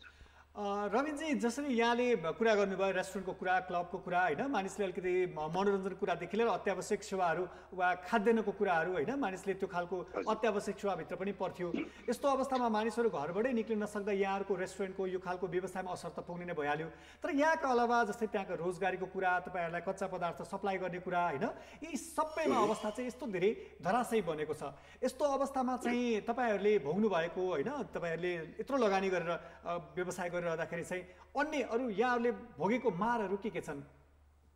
वेल अब स्पेसली तपाईँले भन्नुभएको जस्तै लाइक स्पेसली हाम्रो स्टाफकै कुरा पनि गरौँ, किनभने हामीसँग अलमोस्ट लाइक 150 स्टाफ्सहरू छ। सो उहाँहरूलाई नै, किनभने उहाँ पनि हाम्रो पार्ट अफ फ्यामिली हो, हाम्रो सबै हामी परिवार भएर नै गरेर छौँ। सो बेसिकली उहाँहरूलाई अब मेन कुरा नै स्यालेरिजको कुराहरू आउँछ। कच्चा पदार्थ त एटलिस्ट अब खोलेपछि के गर्ने भन्ने कुराहरू आफ्नो ठाउँमा छ। तर अहिलेको सिचुएसन भनेको बेसिकली सबै हाम्रो सर्टेन साथीहरू हुनुहुन्छ, लोन्सको कुराहरू छ, सर्टेन स्यालेरिजको कुरा, स्टाफहरूको दिने स्यालेरिजको कुरा छ, त्यसमा चाहिँ अलिकति धेरै नै हाम्रो आफैलाई पनि गाह्रो भएको अवस्था छ। अब रबिनजी, तपाईँको सर्कलमा रहनुभएका रेस्टुरेन्ट व्यवसायहरू जो हुनुहुन्छ उहाँहरूको चाहिँ अवस्था अहिले के छ? वेल हामी त्यो हिजो अस्ति पनि कुरा भइरहेको थियो, सबैलाई डेफिनेटली सबैलाई धेरै गाह्रो नै छ। अब कसरी जाने भन्ने, कसरी अब किनभने अहिले हामी यस्तो कन्फ्युजन स्टेजमा छौँ कि अब कतिखेर कहिले खोल्छ र कसरी जाने भन्ने कुरा अहिले हामीलाई थाहा भएको छैन। सरकारले कसरी हामीलाई कुन ठाउँमा राखेर कुन लेभलमा राखेर खोल्न दिने हो त्यो पनि थाहा भएको छैन। So still we are all in very confusion stage actually. Ravin ji, तपाईँ सँगसँगै तपाईँकै जस्तै अरू समकक्षी साथीहरूको कुरा पनि गरौँ होइन, कतिपयले ब्याङ्कबाट लोन लिएर यस्ता व्यवसायहरू सुरु गर्नुभएको छ होइन, यस्तो खालको। र यो यत्रो महिनौ दिनसम्म सबै लकडाउन भइरहँदाखेरि अझ कहिलेसम्म जाने भन्ने पनि टुङ्गो छैन, हिसाबले सबै बन्द गर्नुपर्ने अवस्था छ। अनि त्यो ब्याङ्कको एकतिरको लोन छ, अर्को व्यापार घाटाको कुरा छ, व्यापारै नहुँदाखेरिका यस्ता परिस्थितिहरूमा चाहिँ यहाँहरूको अरू विकल्प के हुनसक्छ? यहाँहरूले यो विषयमा चाहिँ केही अब के गर्ने भन्ने खालको केही तयारी, केही त्यस्तो सोच राख्नु भएको छ? वेल अब सर्टेन हामी त्यही अस्ति पनि एकतिर कुराहरू भइरहेको थियो, एटलिस्ट हामी पनि एउटा अब सरकारमाथि सरकार समक्ष एउटा माग राखौँ भन्ने एउटा कुरा भइरहेको। माग बेसिकली भन्दाखेरि हामी एउटा कसरी जान सक्छौँ भने उहाँहरूसँग पनि एउटा मिटिङ गरौँ र सरकारले हामीलाई त्यो हिसाबमा कसरी हेल्प गर्न सक्छ।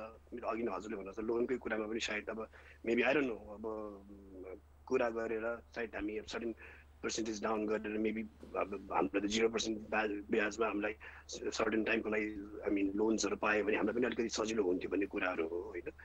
जसले भन्नुहोस् अब थोरै अमाउन्ट पनि छैन, कति साथीहरूले आफ्नो घरबाटै राखेर पनि रेस्टुरेन्ट्सहरू खोल्नु भएको छ, कति साथीहरूले धेरै चिज लोनको कुरामा पनि अब धेरै नै लगानी गरेर गर्नुभएको छ, हामी पनि त्यही मध्यममा पर्छौँ। सो अब मेन कुरा अब हामी बाहिर निस्केर पनि कुरा गर्न पाइरहेको छैन अहिले चाहिँ होइन।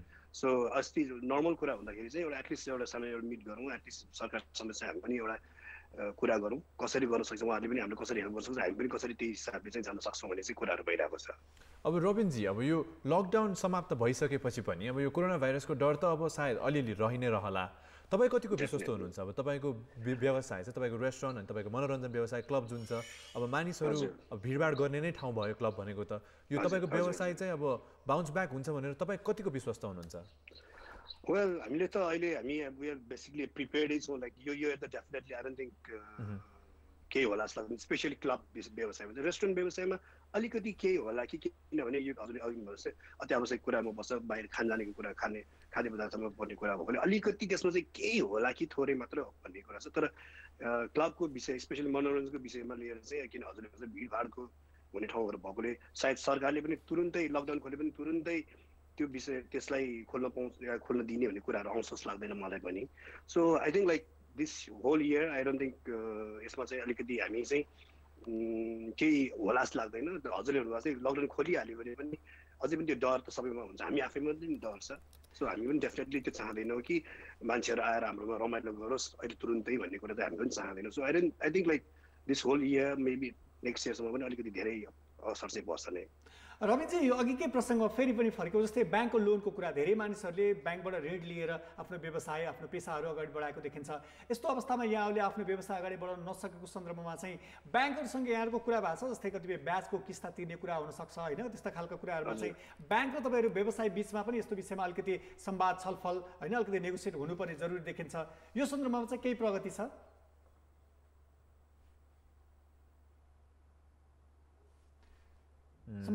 रविनजीसँग हामी जोड्न पुनः प्रयास गर्नेछौँ रविनजी चाहिँ एकजना रेस्टुरेन्ट व्यवसायी हुनुहुन्छ उहाँ चाहिँ अब यहाँ क्लब पनि सञ्चालन गर्नुभएको छ जुन चाहिँ मनोरञ्जन व्यवसाय अहिले चाहिँ अब उहाँहरूलाई चाहिँ लकडाउन सकिएपछि पनि उहाँहरूलाई चाहिँ अलिकति डर नै छ किनभने अब भिडभाड नगर्नुपर्ने हो यो वर्ष त सायद अब हामी पनि यो लकडाउन सकिहाले पनि चाहिँ तुरुन्तै गएर चाहिँ भिडभाड हुने ठाउँमा चाहिँ जाँदैनौँ होला सायद सुप्रल रविनजी चाहिँ एउटा प्रतिनिधि उदाहरण हो काठमाडौँमा रहेका यस्ता खालका धेरै रेस्टुरेन्ट होइन यस्ता खालका त्यो फेरि अत्यावश्यक सेवा मनोरञ्जन त छँदैछ मनोरञ्जनको एउटा क्लबको कुरा होइन त्यो रेस्टुरेन्टको सँगसँगै अत्यावश्यक सेवा अन्तर्गत पनि पर्छ रेस्टुरेन्ट होइन मान्छेको भोक मेटाउने ठाउँ पनि हो यस्तो अवस्थामा चाहिँ त्योसँग फेरि रेस्टुरेन्ट मात्रै होइन कि धेरै अरू क्षेत्रहरू पनि अन्तर सम्बन्धित रहने भएको हुनाले पनि यो क्षेत्र अलिकति धराशायी हुँदाखेरि चाहिँ धेरै मानिसहरूलाई चाहिँ प्रत्यक्ष रूपमा चाहिँ असर पुर्याइरहेको हामीले देख्छौँ रविनजी हामीसँग पुनः जोडिनु भएको छ भिडियो कल मार्फत रविनजी पुनः एकपटक स्वागत छ कार्यक्रममा यो ब्याङ्कको प्रसङ्गमा अघि कुराकानी गर्दै थियौँ हामी होइन तपाईँहरूले यो ब्याङ्कमा लिनुभएको लोनको त्यो किस्ताको कुरा ब्याजको कुरासँग सम्बन्धित रहेर चाहिँ ब्याङ्कसँग यहाँको कुनै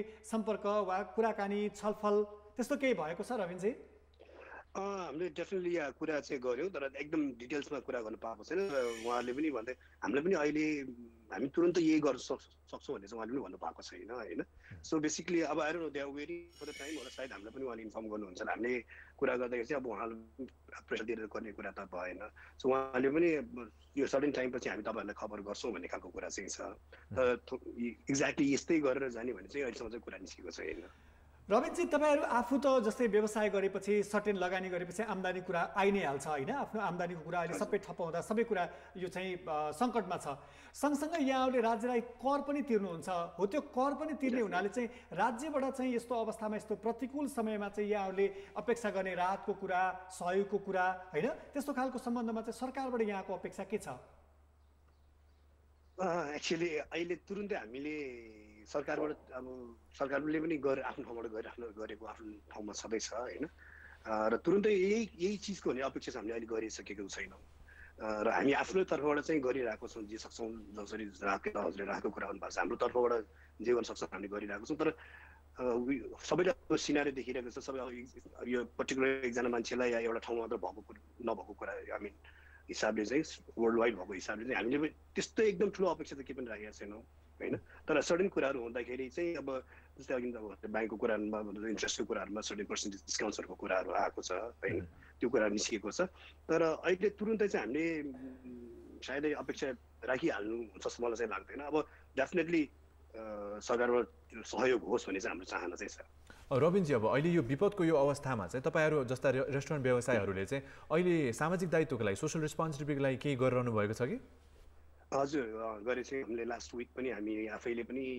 जस्तै यो कञ्चनपुर कैलाली प्लेज जुन चाहिँ रेड जोन भनेर देखेको छ त्यहाँ त्यो ठाउँको लागि चाहिँ हामीले आफ्नो तर्फबाट चाहिँ त्यहाँको हस्पिटल्सहरूको लागि पिपीहरू प्रदान गऱ्यौँ हाम्रो मन्त्रीको थ्रुबाट हामी आफ्नै ठाउँहरूमा पनि आफ्नै वडामा पनि हामीले खाद्यान्नदेखि लिएर यो पिपीहरू चाहिँ राहतको सामानहरू चाहिँ अलिकति व्यवस्था गरेका छौँ जति सक्छ हामीले यति नै भने एक्ज्याक्टली छैन र हामीले 100 आई थिङ्क लाइक 100जना स्विपर्सहरूको लागि जसले चाहिँ हाम्रो ठाउँहरू सफा गर्नुहुन्छ उहाँहरूको लागि र 100 पिसेस फर कैलाली कञ्चनपुरको लागि चाहिँ हामीले उ गऱ्यौँ र 500जनाको लागि खाद्यान्न चाहिँ वितरण गर्यो। हस् रविनजी यो समय र जानकारीको लागि यहाँलाई धेरै धेरै धन्यवाद। Thank you very much. Subrata, उहाँले जसरी भन्नुभयो नि रेस्टुरेन्ट क्षेत्र चाहिँ यो सङ्गठित र असङ्गठित दुवै क्षेत्रका मानिसहरूको सामूहिक रूपमा रहने पनि हो। कतिपय कच्चा पदार्थ सप्लाई गर्ने चाहिँ असङ्गठित क्षेत्रबाट उहाँहरूलाई त्यो कच्चा पदार्थ आउँछ होइन, श्रमिकको कुरा, उहाँहरू रेस्टुरेन्ट व्यवसायहरूकै कुरा, यस्तो खालको अलिकति परिस्थिति, यस्तो खालको अलिकति सङ्कटको बेलामा चाहिँ सरकार होइन ब्याङ्किङ यो अर्थतन्त्रमा खालको अलिकति हिस्सेदार सरकारको आशा गर्नुभएको छ, सबै बिचमा चाहिँ अलिकति नेगोसिएट हुनु जरुरी पनि देखिन्छ जस्तो पनि उहाँले कतिपय कुरा पनि राख्नुभयो। त्यो फेरि के आशावादी पनि हुनुहुन्छ सरकार यो क्षेत्रलाई अलिकति सम्बोधन गर्ला भनेर पनि। उहाँले हाम्रो कार्यक्रम मार्फत चाहिँ सरकारबाट के होस् भनेर उहाँले आशा राख्नुभएको कुराहरू पनि गर्नुभयो। विशेष त उहाँले कुरा गर्नुभएको चाहिँ अब लोनमा धेरै व्यवसायहरूले चाहिँ लोन लिएर चाहिँ व्यवसाय चलाइरहेको यो अवस्थामा चाहिँ विशेष त चाहिँ ब्याज दरमा चाहिँ केही किसिमको नेगोसिएसन हुन सकिन्छ कि भनेर चाहिँ उहाँले चाहिँ आश राख्नु भएको छ। देश नै सङ्कटमा हुँदाखेरि सरकारले हामीलाई मात्रै हेरोस् भन्ने त छैन भनेर उहाँले त्यो खालको कुरा पनि गर्नुभएको छ। एउटा खालको अलिकति जिम्मेवारी बोधको कुरा पनि होला होइन। र सँगसँगै यस्ता मजुला उद्योगहरू, यस्ता साना उद्योगहरू, थोरै लगानीमा हुने यस्ता पक्षहरूमा चाहिँ यस्तो खालको अलिकति विषम परिस्थितिको सुरुवातमै प्रत्यक्ष असर देखिहाल्छ। ठुल्ठुला उद्योगहरूलाई चाहिँ केही समय लाग्छ, उहाँहरूलाई खासै यस्तो अलिकति असर देख्नको लागि उत्पादन मास प्रोडक्सन हुन्छ, त्यसको सर्कुलेसन कुरा होइन। यस्ता साना उद्योग चाहिँ आज अप्ठ्यारो पर्ने बित्तिकै भोलि नै यसको विशेष त यो क्यासमा काम गर्ने उद्योगहरू चाहिँ अब यो सानो तथा मजौला उद्योग भनेको चाहिँ मोस्ट त क्यासमा काम गर्ने भयो, डेली क्यास फ्लोमा निर्भर हुनुपर्ने भएकोले क्यास फ्लो अलिकति ठप्प हुँदाखेरि चाहिँ धेरै नै गाह्रो हुने रहेछ। यही क्रममा चाहिँ अब हामी कमेन्टहरू लिन गइरहेका छौँ। सोसियल मिडियामा आएका, फेसबुकमा आएका र ट्विटरमा आएका, हाम्रो ट्विटरमा आएका कमेन्टहरूमा सञ्जीवजीले लेख्नुहुन्छ यहाँ हामीलाई फेसबुकमा, देश यस्तो विषम परिस्थितिमा छ, एउटा निर्णयको कारणले देश नै घाटको रूपमा परिणत हुन सक्छ, तथापि केही विचार गरेर देशका साना तथा मजौला उद्योग तथा ठुला उद्योगलाई निश्चित मापदण्ड अपनाएर सञ्चालन गर्ने आधार तयार गर्न सरकार अग्रसर हुन आवश्यक देखिन्छ। भन्न त भनिन्छ ज्यान रहे जे पनि गर्न सकिन्छ, तर देशले कोरोनाबाट मुक्ति पाए लगत्तै पूर्ण रूपमा व्यवस्थित हुन सक्दैन होला। त्यही भएर कोरोना पछाडिको कुरालाई सोचेर केही मापदण्डहरूको आधारमा उद्योग सञ्चालन गरी पछाडिको आर्थिक जोखिमको न्यूनीकरणका लागि अहिलेदेखि नै सुस्त रूपमा कदम अगाडि चल्न आवश्यक देखिन्छ भनेर चाहिँ सञ्जीवजीले लेख्नुहुन्छ। सँगसँगै अर्को एकजना स्वामी गोरखनाथले एउटा लेख्नु भएको छ। खास यो स्वामी गोरखनाथ भनेर उहाँले आफ्नो आइडी लेख्नु भएको छ। उहाँले अलिकति निराशाका कुराहरू पनि यो खालको धेरै कुरा हुन्छ होइन, यसको उपलब्धिको विषयमा लेख्नु भएको छ। विचार मात्र हो कि उपलब्धि केही हुँदैन यो देशमा होइन, पर्सनल लोनबाट सुरु गरेको बिजनेस के हुने होलान् भनेर प्रश्न यहाँ राख्नु भएको छ। हुन त मान्छेहरूले कतिपय ऋण सुरु गरेर ऋण लिएर सुरु गरेको व्यवसायको होइन, कतिपय त भर्खर सुरुवात गरेको, नयाँ वर्ष नयाँ उत्साहका साथ काम गर्छु भनेर कामहरू सुरुवात गरेका त्यस्ता मानिसहरूलाई त निकै ठुलो मार परेको भनेर उहाँले के हुन्छ भनेर पनि प्रश्न यहाँ राख्नु भएको छ। नौलो कुरा चाहिँ उहाँले के उठाउनु भयो भने चाहिँ पर्सनल लोन, अब हामीले चिन्जानको भरमा लिएको लोन चाहिँ अब कसरी तिर्ने त, त्यो त अब ब्याङ्कको दायराभन्दा बाहिर, सरकारको दायराभन्दा बाहिरको कुरा हो। त्यसमाथि पनि उहाँले चाहिँ एउटा नौलो कुरा राख्नुभयो। त्यो बारे चाहिँ हामी कार्यक्रममा पछि छलफल गरौँला। यही क्रममा चाहिँ हामीलाई ट्विटरमा चाहिँ ट्विट एउटा आएको छ। आर बन्जाडेजी लेख्नुहुन्छ, सबै व्यवसाय एउटै प्रकृतिका हुँदैनन्, व्यवसायको प्रकृति हेरेर व्यवसाय देशप्रति मेरो पनि उत्तरदायित्व हो भन्ने किसिमका कार्यक्रम ल्याउनु सरकारको दायित्व हो। 1 महिनाको घरबाट छुट देऊ भनेर व्यवसायमा आश्रित श्रमिकको चुलो जल्दैन, पक्का हो भनेर चाहिँ उहाँले भन्नुहुन्छ।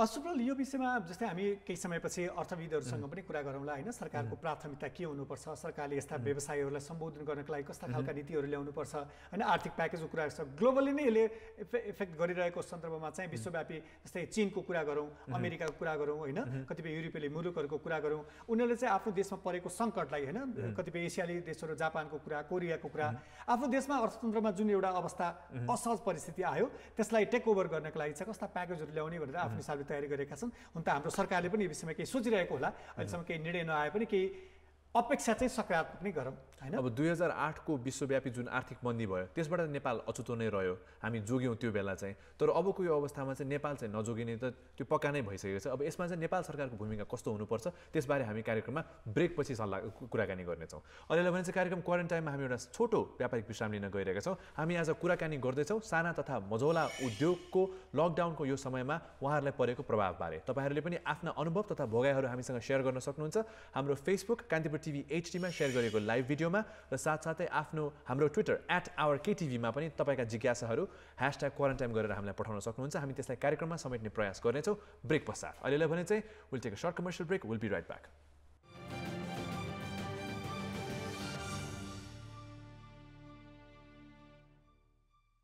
ब्रेकपछि पुनः स्वागत छ। कान्तिपुर टेलिभिजनको विशेष प्रस्तुति कार्यक्रम क्वारेन्टाइन हेर्दै हुनुहुन्छ। कार्यक्रम क्वारेन्टाइनमा आज हामी कुराकानी गर्दैछौँ लकडाउनले साना तथा मझौला उद्योग व्यवसायहरूलाई पारेको प्रभावबारे। यही क्रममा चाहिँ हामीसँग एउटा कमेन्ट आएको छ। सिंहसागरजीले भर्खरै मात्र हामीलाई लेख्नुभयो, सरकार हामी रहे पो तपाईँ रहनुहुन्छ, हाम्रो बारेमा नि केही सोच्नु भएको छ कि? एकातिर ब्याज र किस्ताको पिरलो, अर्कोतिर बजारको पिरलो, साना तथा मझौला उद्योगी व्यवसायी भनेर चाहिँ उहाँ आफै पनि व्यवसाय हुनुहुन्छ होला, उहाँले आफ्नो चाहिँ यसरी गुनासो राख्नु भएको छ। सुप्रल, यी विषयमा यही जस्तै सरकारको कुरा होइन, यो मझौला साना उद्योगमा परेको प्रभाव, यी समग्र विषयमा कुराकानी गर्नको लागि यति बेला हामीसँग अर्थशास्त्रका प्राध्यापक डाक्टर विश्वम्भर प्याकुरेल हुनुहुन्छ। डाक्टर साहब, यहाँलाई स्वागत छ। धन्यवाद। डाक्टर साहब, सुरक्षित आराम हुनुहुन्छ? ठिकै छु। हामी आफ्नो सावधानीका साथ घरमा रहेका छौँ। आज लकडाउनको 29औं दिनमा आइपुगेका छौँ। डाक्टर साहब, यो पछिल्लो समय यस्ता लकडाउनले चाहिँ साना मझौला उद्योगहरूमा धेरै असर पुगेको भनेर हामीले आजको हाम्रो कार्यक्रम यसैमा केन्द्रित गरेका छौँ। यहाँको अनुभवमा चाहिँ के छ? यस्तो विषम परिस्थितिमा सबैभन्दा बढी मारमा, सबैभन्दा बढी असर भोग्ने पेसा वा क्षेत्र वा त्यस्तो खालको व्यवसाय चाहिँ कुन अन्तर्गत पर्ने रहेछ? होइन, अब तपाईँले कुराको हामीले धेरै वर्षदेखि यसलाई कम आकलन गऱ्यौँ, यसको योगदानलाई साना तथा मझौला उद्योगहरूको। किनभने यसले तपाईँको कुल गारस्थ उत्पादनमा भनौँ न 22% यसले ओगट्छ। 17 लाखभन्दा बढी त यसले रोजगारी क्रिएट गरेको छ। अब यसलाई हामीले आर्थिक रूपमा, व्यवस्थापकीय रूपमा र प्राविधिक रूपमा टेक्नोलोजी ट्रान्सफर भन्छौँ, नयाँ नयाँ टेक्नोलोजी दिन सकेको भए यो अहिले 1 महिना 1.5 महिनाको लकडाउनले त्यस्तो महामारी यो क्षेत्रमा आइहाल्दैन थियो कि भन्ने हाम्रो सोचाइ हो। त्यसकारण तर यो के भयो भने सुरुदेखि नै हामीले क्षेत्रलाई चाहिँ हामीले जति सहयोग गर्नुपर्ने, सपोर्ट गर्नुपर्ने हो त्यो चाहिँ हामीले गर्न सकेनौँ। अब अपरेसनमा आएका आधी जति भन्नुहोस् कि एसएमइजले ब्याङ्किङ सेक्टरबाट ऋण लिएको चाहिँ देखिन्छ, बाँकीले लिएका पनि छैनन्। अक्सर गरेर सुरुवात हिस्ट्री हेर्ने हो भने एफ्लुएन्ट वुमेनहरू अब अलिकति यसलाई गरिदिउँ केही कन्ट्रिब्युसन यो क्षेत्रमा भन्नेहरू गाउँले भन्दा पनि सहरी क्षेत्रमा अलिकति यसको बढी स्पिड चाहिँ यसले लिएको देखिएको थियो। तर हाम्रो सोचाइ के हुनु पर्यो भने यत्रो ठुलो रोजगारी र यत्रो ठुलो कुल गारस्थ उत्पादनमा योगदान दिने क्षेत्रलाई हामीले कम आकलन गर्नुहुन्न थियो। त्यसकारण हाई इन्ट्रेस्ट रेटमा यिनीहरूले क्रेडिटको एक्सेस त एभाइलेबल छ, जो ब्याङ्क जान्छन्।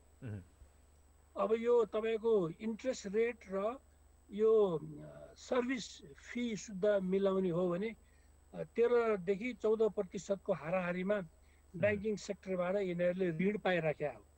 अब धेरै जसोले त गाउँघरमा अझ पनि सहकारी क्षेत्रबाट लिन्छन्, उनीहरूलाई सजिलो हुन्छ भनेर चिनेको मान्छेहरू हुन्छन्, घर ढोकामा उपलब्ध हुन्छन् त्यहाँका कार्यकर्ताहरू। अब यसमा चाहिँ एकदम एक्जोर्बिटेन्ट चाहिने इन्ट्रेस्ट रेट छ, एकदम बढी नै। यसको मारमा पहिलेदेखि परिराखेका हुनाले धेरै त सिक भइसकेका थिए। अब त टोटलको कुरा गर्नुहुन्छ भने त यो मुलुकमा झन्डै चाहिँ 1,20,25,000 त सहकारीहरू के अरे स्मल एन्ड मिडियम इन्टरप्राइजहरू देखिन्छन्। तर व्यवहारमा अपरेसनल त धेरै नै कम नै छन्। त्यसमा पनि वुमेनहरूको हकमा चाहिँ नि अलिकति यसलाई विकास गर्न सकियो भनेदेखि के देखिया छ भन्दाखेरि अध्ययन अनुसन्धानले पनि अहिलेसम्मको हाम्रो हातमा परेको अध्ययन अनुसन्धानले पनि के देखाइरहेको छ भन्दाखेरि ग्लोबल अब एकातिर ग्लोबल जेयर ग्याप इन्डेक्समा नेपाल चाहिँ नि 122औं राष्ट्रमा पुगेको छ 141 मध्ये गरेको सर्वेमा। अब त्यस्तै गरेर अब जेन्डरको इनइक्वालिटी असमानताको इन्डेक्स तपाईँले हेर्नुहुन्छ भने त्यो पनि राम्रो छैन। यसले के देखाउँछ भन्दाखेरि इकोनोमिक स्ट्रेन्थ र अब रोजगारीको र इकोनोमिक स्ट्रेन्थ बढाउने महिलाहरूलाई र उनीहरूलाई इम्पावर गर्ने भन्ने जुन नारा छ यो राष्ट्रव्यापी योजनामा मात्रै परेको देखिन्छ। त्यसैले अब अहिलेको बेलामा यो सबै कुरा विचार गर्ने हो भने नेपालको कुल जनसङ्ख्यामा वास्तवमा 0.1% मात्रै रेजिस्टर्ड एन्टरप्रेन्योर्सहरू मध्येमा चाहिने 30,000 को हाराहारीमा वुमेन छन्। वुमेनहरूको धेरै इन्भल्भमेन्ट पनि छैन, तर जतिमा छ अहिले यिनीहरूले रिजनल र ग्लोबल अलायन्स सुरु गरेको हुनाले रिजनल लेभलको अवार्ड पनि बेस्ट परफर्म एसएमइज वुमेनको के अरे इन्टरप्राइजेसहरू। विश्वमरजी, आज चाहिँ हामी विशेष त चाहिँ यो लकडाउनले चाहिँ उहाँहरूलाई कस्तो मार परेको छ त्यसमा चाहिँ केन्द्रित छौँ। यो त अब लकडाउन अगाडिको कुरा भयो। यही क्रममा चाहिँ हामीले भर्खर एउटा फेसबुकमा एउटा कमेन्ट आएको छ। उहाँ चाहिँ एकजना प्रतिनिधि पात्र हुनुहुन्छ, कृषि व्यवसाय हुनुहुँदो रहेछ। अब उहाँले लेख्नुहुन्छ, म विगत 1 वर्षदेखि कुखुरा तथा बाख्रा पालन व्यवसाय सञ्चालन गरिरहेको छु। अहिलेको यो विषम परिस्थितिमा बिक्रीयोग्य रहेको कुखुरा लगायतका अन्य वस्तुहरू बेच्न नसकेको अवस्था छ। साथै ब्याङ्कको सावा ब्याज तिर्न समस्या छ। व्यवसाय निरन्तर गर्न पनि समस्या हुन सक्ने सम्भावना रहेको छ। कृषि अर्थतन्त्र टिकाइराख्न र नयाँ उद्यमीलाई प्रोत्साहन गर्न साथै फार्ममा रहेको कुखुरा बाख्रालाई घाँस आहारको व्यवस्थापन गर्न समस्या छ। अब यो परिस्थितिमा सबै तहका सरकारले कृषि व्यवसायहरूलाई टिकाइराख्न आवश्यक राहतको व्यवस्था गर्नुपर्ने देखिन्छ भनेर चाहिँ सागर राजदमीजीले हामीलाई भर्खरै लेख्नुभयो। अब यो विषम परिस्थितिमा चाहिँ हामी चाहिँ यो अहिले आएको परिस्थितिमा चाहिँ उहाँहरू जस्ता व्यवसायलाई चाहिँ सरकारको भूमिका के हुन्छ? उहाँहरूलाई अब स्टिमुलस प्याकेज हुन्छ कि कस्तो किसिमको राहत प्रदान गर्न सकिन्छ? एउटा अहिले समस्या के देखियो भने सरकार जहाँ उत्पादन हुन सकेको छ कमसे कम साना र मझौला उद्योगबाट उत्पादन गर्थे, कुखुराकै कुरा गरौँ, अन्डाको कुराहरू गरौँ, अब दुधहरूको लाइभ स्टकमा जुन किसिमको अहिले कार्यक्रमहरू एन्टरप्रेन्योरसिपको डेभलपमेन्ट अहिले भइराखेको देखिन्छ।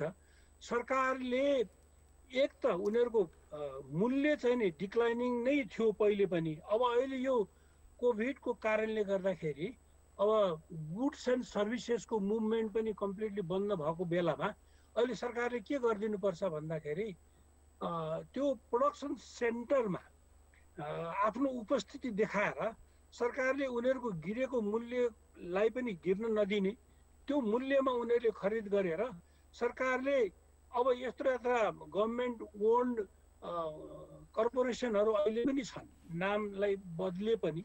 अब अहिले हामीले सूचनाहरू हेर्दाखेरि यो सुपथ मूल्यमा 10% डिस्काउन्टमा होम डेलिभरी गरिन्छ, कन्ट्याक्ट गरेको खण्डमा पनि भनिन्छ। भन्दाखेरि त्यसरी होम डेलिभरी गर्न सरकार तत्पर भएको छ आफ्नो कर्पोरेसनलाई बाट भने।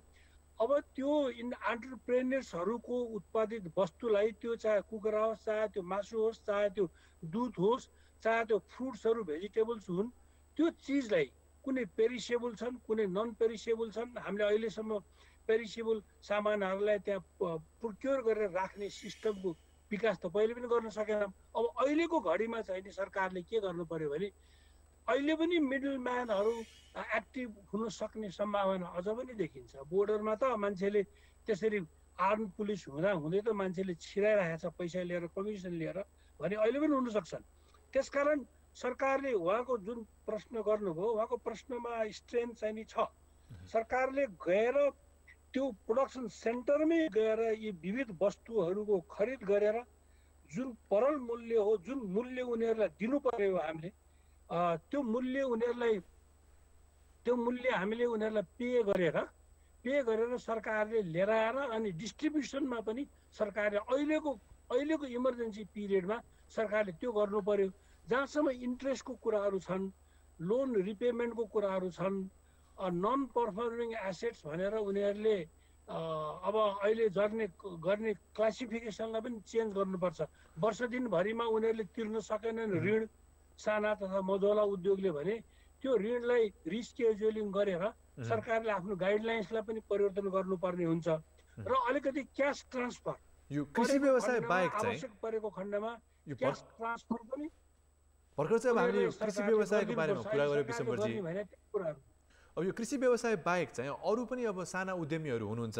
यही क्रममा चाहिँ अब यस्तै एउटा प्रतिनिधि पात्रहरूले चाहिँ हामीलाई ट्विटरमा भर्खर ट्विट पठाउनु भयो। सुप्रिया भण्डारीजीले लेख्नुहुन्छ, अब यो उहाँ चाहिँ कृषि व्यवसाय होइन, फेरि ब्याङ्कबाट ऋण लिएर मैले आफ्नो लुगा पसल खोल्ने, तर अहिले पसल नै खोल्न पाएको छैन, कमाइ कहाँबाट होस्, यस्तोमा आफू पाल्ने कुरा त छुट्टै छ, ऋणमा डुबेर बिजौ हुने भयो, हाम्रो लागि कसले सोचिदिने भनेर। अब जुन तपाईँले कुरा गर्नुभयो त्यो त विशेष त कृषि व्यवसायहरूको लागि भयो, यस्तो उहाँ जस्ता व्यवसायको लागि चाहिँ प्रडक्टमा अघि कुरा चल्दाखेरि चाहिँ कुखुरा र अनि अन्डाको कुराहरू चल्या हुनाले मैले भेजिटेबल र फ्रुट्स पनि मैले जोडिदिएको हो। अब जहाँसम्म साना उद्योगबाट धेरै कुराहरू आउँछन् नि, रेस्टुरेन्टको बिजनेस नै आउँछन्, हस्पिटालिटीको कुराहरू आउँछन्, अब विभिन्न किसिमका लाइभ स्टक आउँछन्, सानसाना के अरे कार्पेटहरू भयो, अब विभिङ, अब रेडिमेड गार्मेन्ट्स बनाउने उद्योगहरू पनि सानसाना छन्। अब उहाँहरूले ऋण लिनु भएको छ, त्यो ऋणमा त सरकारले भएको अब हुन त घुमिफिरी हरेक क्षेत्रमा सेक्टर स्पेसिफिक सरकारले क्यास ट्रान्सफर गर्नुदेखि लगायत इकोनोमिक स्टिमुलस सरकारले गर्नुपर्छ। राष्ट्र ब्याङ्कले हरेक commercial bank A grade, B grade, C grade राष्ट्र ब्याङ्कको रेगुलेसनमा आउने जति वित्तीय संस्थानहरूलाई राष्ट्र ब्याङ्कले पनि हेरिदिएर अब स्ट्रिन्जेन्ट पोलिसीमा अलिकति रिल्याक्सेसन गरेर सरकारले यस्ता खालका उद्यमीहरूलाई चाहिँ उनीहरूले हतोत्साहित नहुन् भनेर ऋणलाई पेमेन्ट गर्ने समयलाई अलिकति लम्बाइदिने, डिफर्ड पेमेन्ट गर्ने, एनपिए क्यालकुलेसन गर्दाखेरि त्यो मिल्ने, आवश्यक पर्यो भने उनीहरूलाई अब जमानत दिनलाई पनि हुँदैन, उद्योगलाई नै प्रोजेक्टलाई नै जमानतको रूपमा लिएर सरकारले अलिकति ओभरड्राफ्ट फेसिलिटी पनि सरकारले प्रोभाइड गरिदिने, यो अरू साना साना उद्योग धन्दाहरूलाई सरकारले जे गर्ने गरेको छ। अहिले मेरो विचारमा सरकारले उहाँहरू जस्तो उद्यमीहरूलाई पनि हतोत्साहित नगर्नको लागि यो क्षेत्रमा काम गर्नु पर्यो। समस्या के परिरहेछ भने अब अरू कमर्सियल ब्याङ्कहरू, फाइनेन्सियल इन्स्टिट्युसन्सहरू चाहिँ नि रेगुलेटरी इन्स्टिट्युसन राष्ट्र ब्याङ्कको अन्तर्गत चाहिँ आइपर्छन्। कोअपरेटिभ्सहरू भए, सानो सानो माइक्रो फाइनेन्सियल इन्टरप्राइजेसहरू भए, तिनीहरू चाहिँ नि त्यो मापदण्डमा उनीहरू पर्दैनन्। अब अम्ब्रेला किसिमको इन्स्टिट्युसन उनीहरूलाई मोनिटर गर्ने बनाउनु पनि सकिया छैन। यस्तो बेलामा नेपाल राष्ट्र ब्याङ्कले नै पहल गरेर, नेपाल सरकारले पहल गरेर यहाँलाई यही प्रसङ्गमा मैले एउटा प्रश्न पनि राख्न खोजेको छु, कस्ता लेभलका संस्थाहरू हुन सक्छन्। अब यो चाहिँ नि वित्तीय र मोनिटरी पोलिसी को मेजरबाट उहाँहरूलाई कसरी हुन्छ सहयोग चाहिँ गरिदिनु पर्यो। डाक्टर साहब, यो खालको यस्तो विषम परिस्थितिमा चाहिँ अर्थतन्त्रमा प्रत्यक्ष यो साना मजुला अर्थतन्त्रमा चाहिँ एकदम प्रत्यक्ष असर पर्ने हुनाले पनि यहाँहरू जस्तो अर्थशास्त्रको सुझाव, यहाँहरूको धारणा महत्त्वपूर्ण हुन्छ भनेर पनि यहाँलाई हामीले आमन्त्रण गरेका हौँ। यस्तो सन्दर्भमा चाहिँ मुलुकको अर्थतन्त्र जसरी ओह्रालो लाग्दैछ, विश्व नै योबाट प्रभावित हुँदैछ होइन, हामी चाहिँ यो क्षेत्रमा जसरी लागिरहेका धेरै ठुलो दायरामा चाहिँ यो साना मजुला क्षेत्रमा चाहिँ नेपालीहरू संलग्न रहेको अवस्था छ हो। यस्तो अवस्थामा चाहिँ सरकारले अघि यहाँले राष्ट्र ब्याङ्कको कुरा पनि भन्नुभयो, सरकारको कोअर्डिनेसनको कुरा पनि गर्नुभयो, एकदम तत्काल गर्नुपर्ने निर्णय वा त्यसको खालको अलिकति लाभग्राहीहरूलाई अलिकति लक्षित गरेर त्यस्ता प्याकेजको कुरा तत्काल गर्नुपर्ने काम चाहिँ के हो डाक्टर साहब? होइन, तत्काल गर्नुपर्ने काम त मैले भनिहालेँ। कृषि क्षेत्रमा तपाईँले वास्तवमा जे गर्ने सोचिराख्नु भएको छ, अब यसको कुल गारस्थ उत्पादनमा यसको योगदानलाई विचार गरेर, यसले क्रिएट गर्ने इम्प्लोइमेन्टलाई विचार गरेर अब यसलाई चाहिँ नि सरकारले अब इम्प्याक्ट चाहिँ नि धेरै देखिन्छ। अब भेजिटेबल फ्रुट्स इन्डियाबाट चाहिँ नि भाइरस आउने डरले अब यहाँ हामीले आयात गर्न छोडिसकेको बेला छ। कति ठाउँमा त उत्पादन भइरहेको वस्तुहरू अहिले हामीले काटेर फालिराखेका पनि देख्यौँ, भेजिटेबल्स पनि देख्यौँ। यस्तो स्थितिमा पनि मान्छे सर्भाइभ गर्न खोजिराखेका छ भने उहाँहरूलाई गर्ने उपचार पनि के हो त भन्दाखेरि त्यही वित्तीय र मौद्रिक उपचार र प्राविधिक सेवा हो। र अहिले उहाँहरूको उत्पादित वस्तु छ भने त्यसलाई मार्केटसम्म कसरी लिएर आइदिने हो, मार्केटमा ल्याउँदाखेरि उनीहरूलाई दिनुपर्ने मूल्य जुन व्यापारीले दिन्छ, मिडल म्यानले दिन्छ पैसा, त्यो कमिसन सरकारले नलिकन भए पनि भेहिकलमा सरकारले सहुलियत दिएर हुन्छ भने 10%, 15% सहुलियत दिएर भयो भने सहुलियत बाहेक चाहिँ विष्णुजी सहुलियत बाहेक चाहिँ गरेर अब नेपालमा चाहिँ अब विदेशमा जसरी नै यो डिरेक्ट क्यास ट्रान्सफरको कल्पना गर्न सकिन्छ सहुलियत होइन, बाहेक यहाँ गर्न नसकिने होइन। तर समस्या के पर्यो भने अहिलेको हाम्रो नेपालको अर्थतन्त्रले यो अब 29 दिन त हामी नै लकडाउनमा हामी परेकै भइसक्यो। त्योभन्दा 1 महिना अगाडिदेखि नै यो समस्या सुरु भइसकेको थियो। हाम्रो माने कतिपय कामदारहरू बाहिर जाने कामदारहरू स्मल स्केलकाले पाएका भिसाहरू पनि यहीँ राखेर सरकारले जानैले बन्द गरिदिइसकेको थियो। त्यस्तो बेलादेखि नै हामीले एउटा कोलाबोरेसन कसरी गर्न सकिन्छ निजी क्षेत्रसँग, अब ट्रान्सपोर्टेसनको लागि कुन कुन संस्थाहरूसँग सरकारले कोलाबोरेसन गर्ने भन्ने कुरा गर्नुपर्ने। आजको मितिसम्म अर्थतन्त्रमा यो विविध क्षेत्रमा सेक्टर स्पेसिफिक लागत खास कति हो त? अब एसियन डेभलपमेन्ट ब्याङ्कले लागत अनुमान गर्ने, वर्ल्ड ब्याङ्कले हाम्रो लागत यति भयो भनेर अनुमान गर्ने, विदेशी संस्थाहरूले हामीलाई अलिकति समयको पाबन्दी अलिकति गर्दा अलिकति यसलाई समराइजमा भन्नुपर्दा चाहिँ यस्ता धेरै स्वरोजगारको क्षेत्र धेरै मान्छेलाई दिएको सुविधा प्रदान गरेको क्षेत्रमा चाहिँ अलिकति सरकारले तत्काल कुनै निर्णय गर्नको लागि चाहिँ ढिलाइ भएन र अझै अलिकति छोटकरीमा समराइज मात्रै गरिदिनु होला। त्यही भएर अब भनौँ न ब्याङ्किङ सेक्टरमा पनि तपाईँको टोटल अब जति डिपोजिट छ त्यसको अनुपातमा उनीहरूको लेन्डिङ पनि जान सकेका छैन। अब अहिलेको बेलामा कसैले माग पनि गर्दैन लगानी गर्नको लागि, त्यो जोखिम उठाउन सक्ने स्थिति पनि छैन। यस्तो बेलामा सरकारले के गर्नु पर्यो त भन्दाखेरि खर्च नभएको पैसा अब यो ब्याङ्किङ सेक्टरमा भएको रिजर्भहरू ब्याङ्कसँग कुरा गरेर भोलिको दिनमा सरकारले त्यो क्षतिपूर्ति ब्याङ्कलाई गरिदिनुपर्छ। आखिर lender of the last resort भनेको त त्यही राष्ट्र ब्याङ्क त हो नि। डाक्टर साहब यहाँको महत्त्वपूर्ण सुझाव र यो समयको लागि यहाँलाई धेरै धेरै धन्यवाद दिन चाहन्छौँ। सुब्रत उहाँले अर्थशास्त्रीकै हिसाबले जसरी नेपालको अर्थतन्त्रमा प्रत्यक्ष प्रभाव पार्ने यी साना मझौला क्षेत्रलाई चाहिँ राष्ट्र ब्याङ्क होइन यसमा अलिकति सञ्चित पुँजीको कुरा यसलाई अलिकति तत्काल सरकारले निर्णय गर्न ढिलाइ गर्नु हुँदैन भनेर पनि कुरा राख्नु भएको थियो, जुन कुरा चाहिँ अहिलेको यो अर्थतन्त्रमा तत्काल प्रभाव पार्न सक्ने हुनाले पनि यो विषयमा चाहिँ कति पनि विलम्ब नगरिकन सरकार चाहिँ अघि बढ्नुपर्ने उहाँको सुझाव रहेको थियो। अब यही क्रममा चाहिँ हामी कार्यक्रमको अन्त्यतिर आइसकेका छौँ। कार्यक्रम क्वारेन्टाइनमा चाहिँ आज लकडाउनको हामी 29औं दिनमा छौँ। तपाईँहरूले चाहिँ लकडाउनको यो समयमा तपाईँले घरबाट देख्नुभएका दृश्यहरू चाहिँ खिचेर हामीलाई पठाउनुहोस्। त्यसलाई चाहिँ कार्यक्रमको अन्तिममा चाहिँ हामीले राख्ने गरेका छौँ। तपाईँले पठाउनुभएका फोटोहरू हामीलाई मन परेका अब तपाईँको स्क्रिनमा राख्न गइरहेका छौँ। पहिलो फोटो रहेको छ गोकुल अधिकारीजीको मोरङको मोतीपुरबाट देखिएको दृश्य भनेर चाहिँ उहाँले हामीलाई यो फोटो पठाउनु भयो। अर्को फोटो हामीलाई केआर खनालजीले पठाउनु भएको छ बुटवल बेलवासदेखि नुवाकोट पाल्पा जाने बाटोमा पाल्पा जिल्लामा सूर्योदयको दृश्य भनेर चाहिँ हामीलाई खनालजीले पठाउनु भएको यो फोटो हामीलाई। अर्को चाहिँ प्रदीप भण्डारीले ट्विट गर्नुभएको छ एउटा फोटो जुन हिमालको दृश्यसहितको फोटो छ। यो कुन ठाउँको भनेर यहाँले उल्लेख त गर्नुभएको छैन तर एकदम सुन्दर हिमालको तस्बिर चाहिँ उहाँले प्रस्तुत गर्नुभएको थियो। अर्को राजेन्द्र प्रसाद सापकोटाले यो धादिङको फोटो छ, नीलकण्ठ नगरपालिका धादिङ 14 मा रहेको मेरो क्वारेन्टिन स्थलबाट देखिएको तस्बिर कोइरालाको फुल भनेर। यहाँलाई थाहा छ यो हाम्रो पहाडी क्षेत्रमा पाइने एउटा वनस्पति हो कोइरालो भन्ने एउटा डाले घाँसको रूपमा पनि प्रयोग गर्छ। यो हाम्रो कृषि क्षेत्र मझौला उद्योगमा जोडिएको पनि हो। कृषि क्षेत्रमा चाहिँ यो गाईबस्तुलाई खुवाउने घाँस पनि त्यसको फुलको तस्बिर चाहिँ उहाँले पठाउनु भएको थियो। अर्को फोटो चाहिँ हामीलाई आएको छ बनेपा उपत्यकाको यो राम्रो फोटो हामीलाई आएको छ SANDA सान्दाई 1234 ट्विटर ह्यान्डलबाट चाहिँ हामीलाई यो फोटो आएको थियो। यही क्रममा चाहिँ हामीलाई अर्को फोटो आएको छ सन्देशजीको निर्मल पोखरीबाट चाहिँ उहाँले यो फोटो खिच्नु भएको रहेछ। अर्को सङ्घर्षजीले अर्को एउटा तस्बिर राख्नु भएको छ। हुन त यो ठाउँ चाहिँ उहाँले उल्लेख गर्नुभएको छैन तथापि यो पहाडी उच्च पहाडी क्षेत्रको तस्बिर यहाँ ट्विट गर्नुभएको रहेछ। र अन्तिममा चाहिँ श्रुति महर्जनजीको फोटो हामीसँग छ। उहाँले चाहिँ स्वयम्भूबाट देखिएको यो दृश्य चाहिँ हामीलाई पठाउनु भएको छ।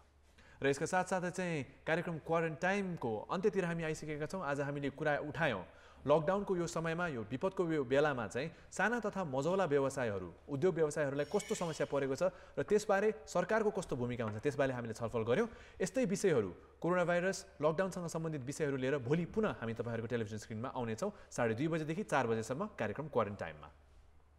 त्यतिजेलसम्मका लागि साथी सुप्रलसँगै म नवराज पनि बिदा माग्छु। नमस्ते। Stay home and stay safe.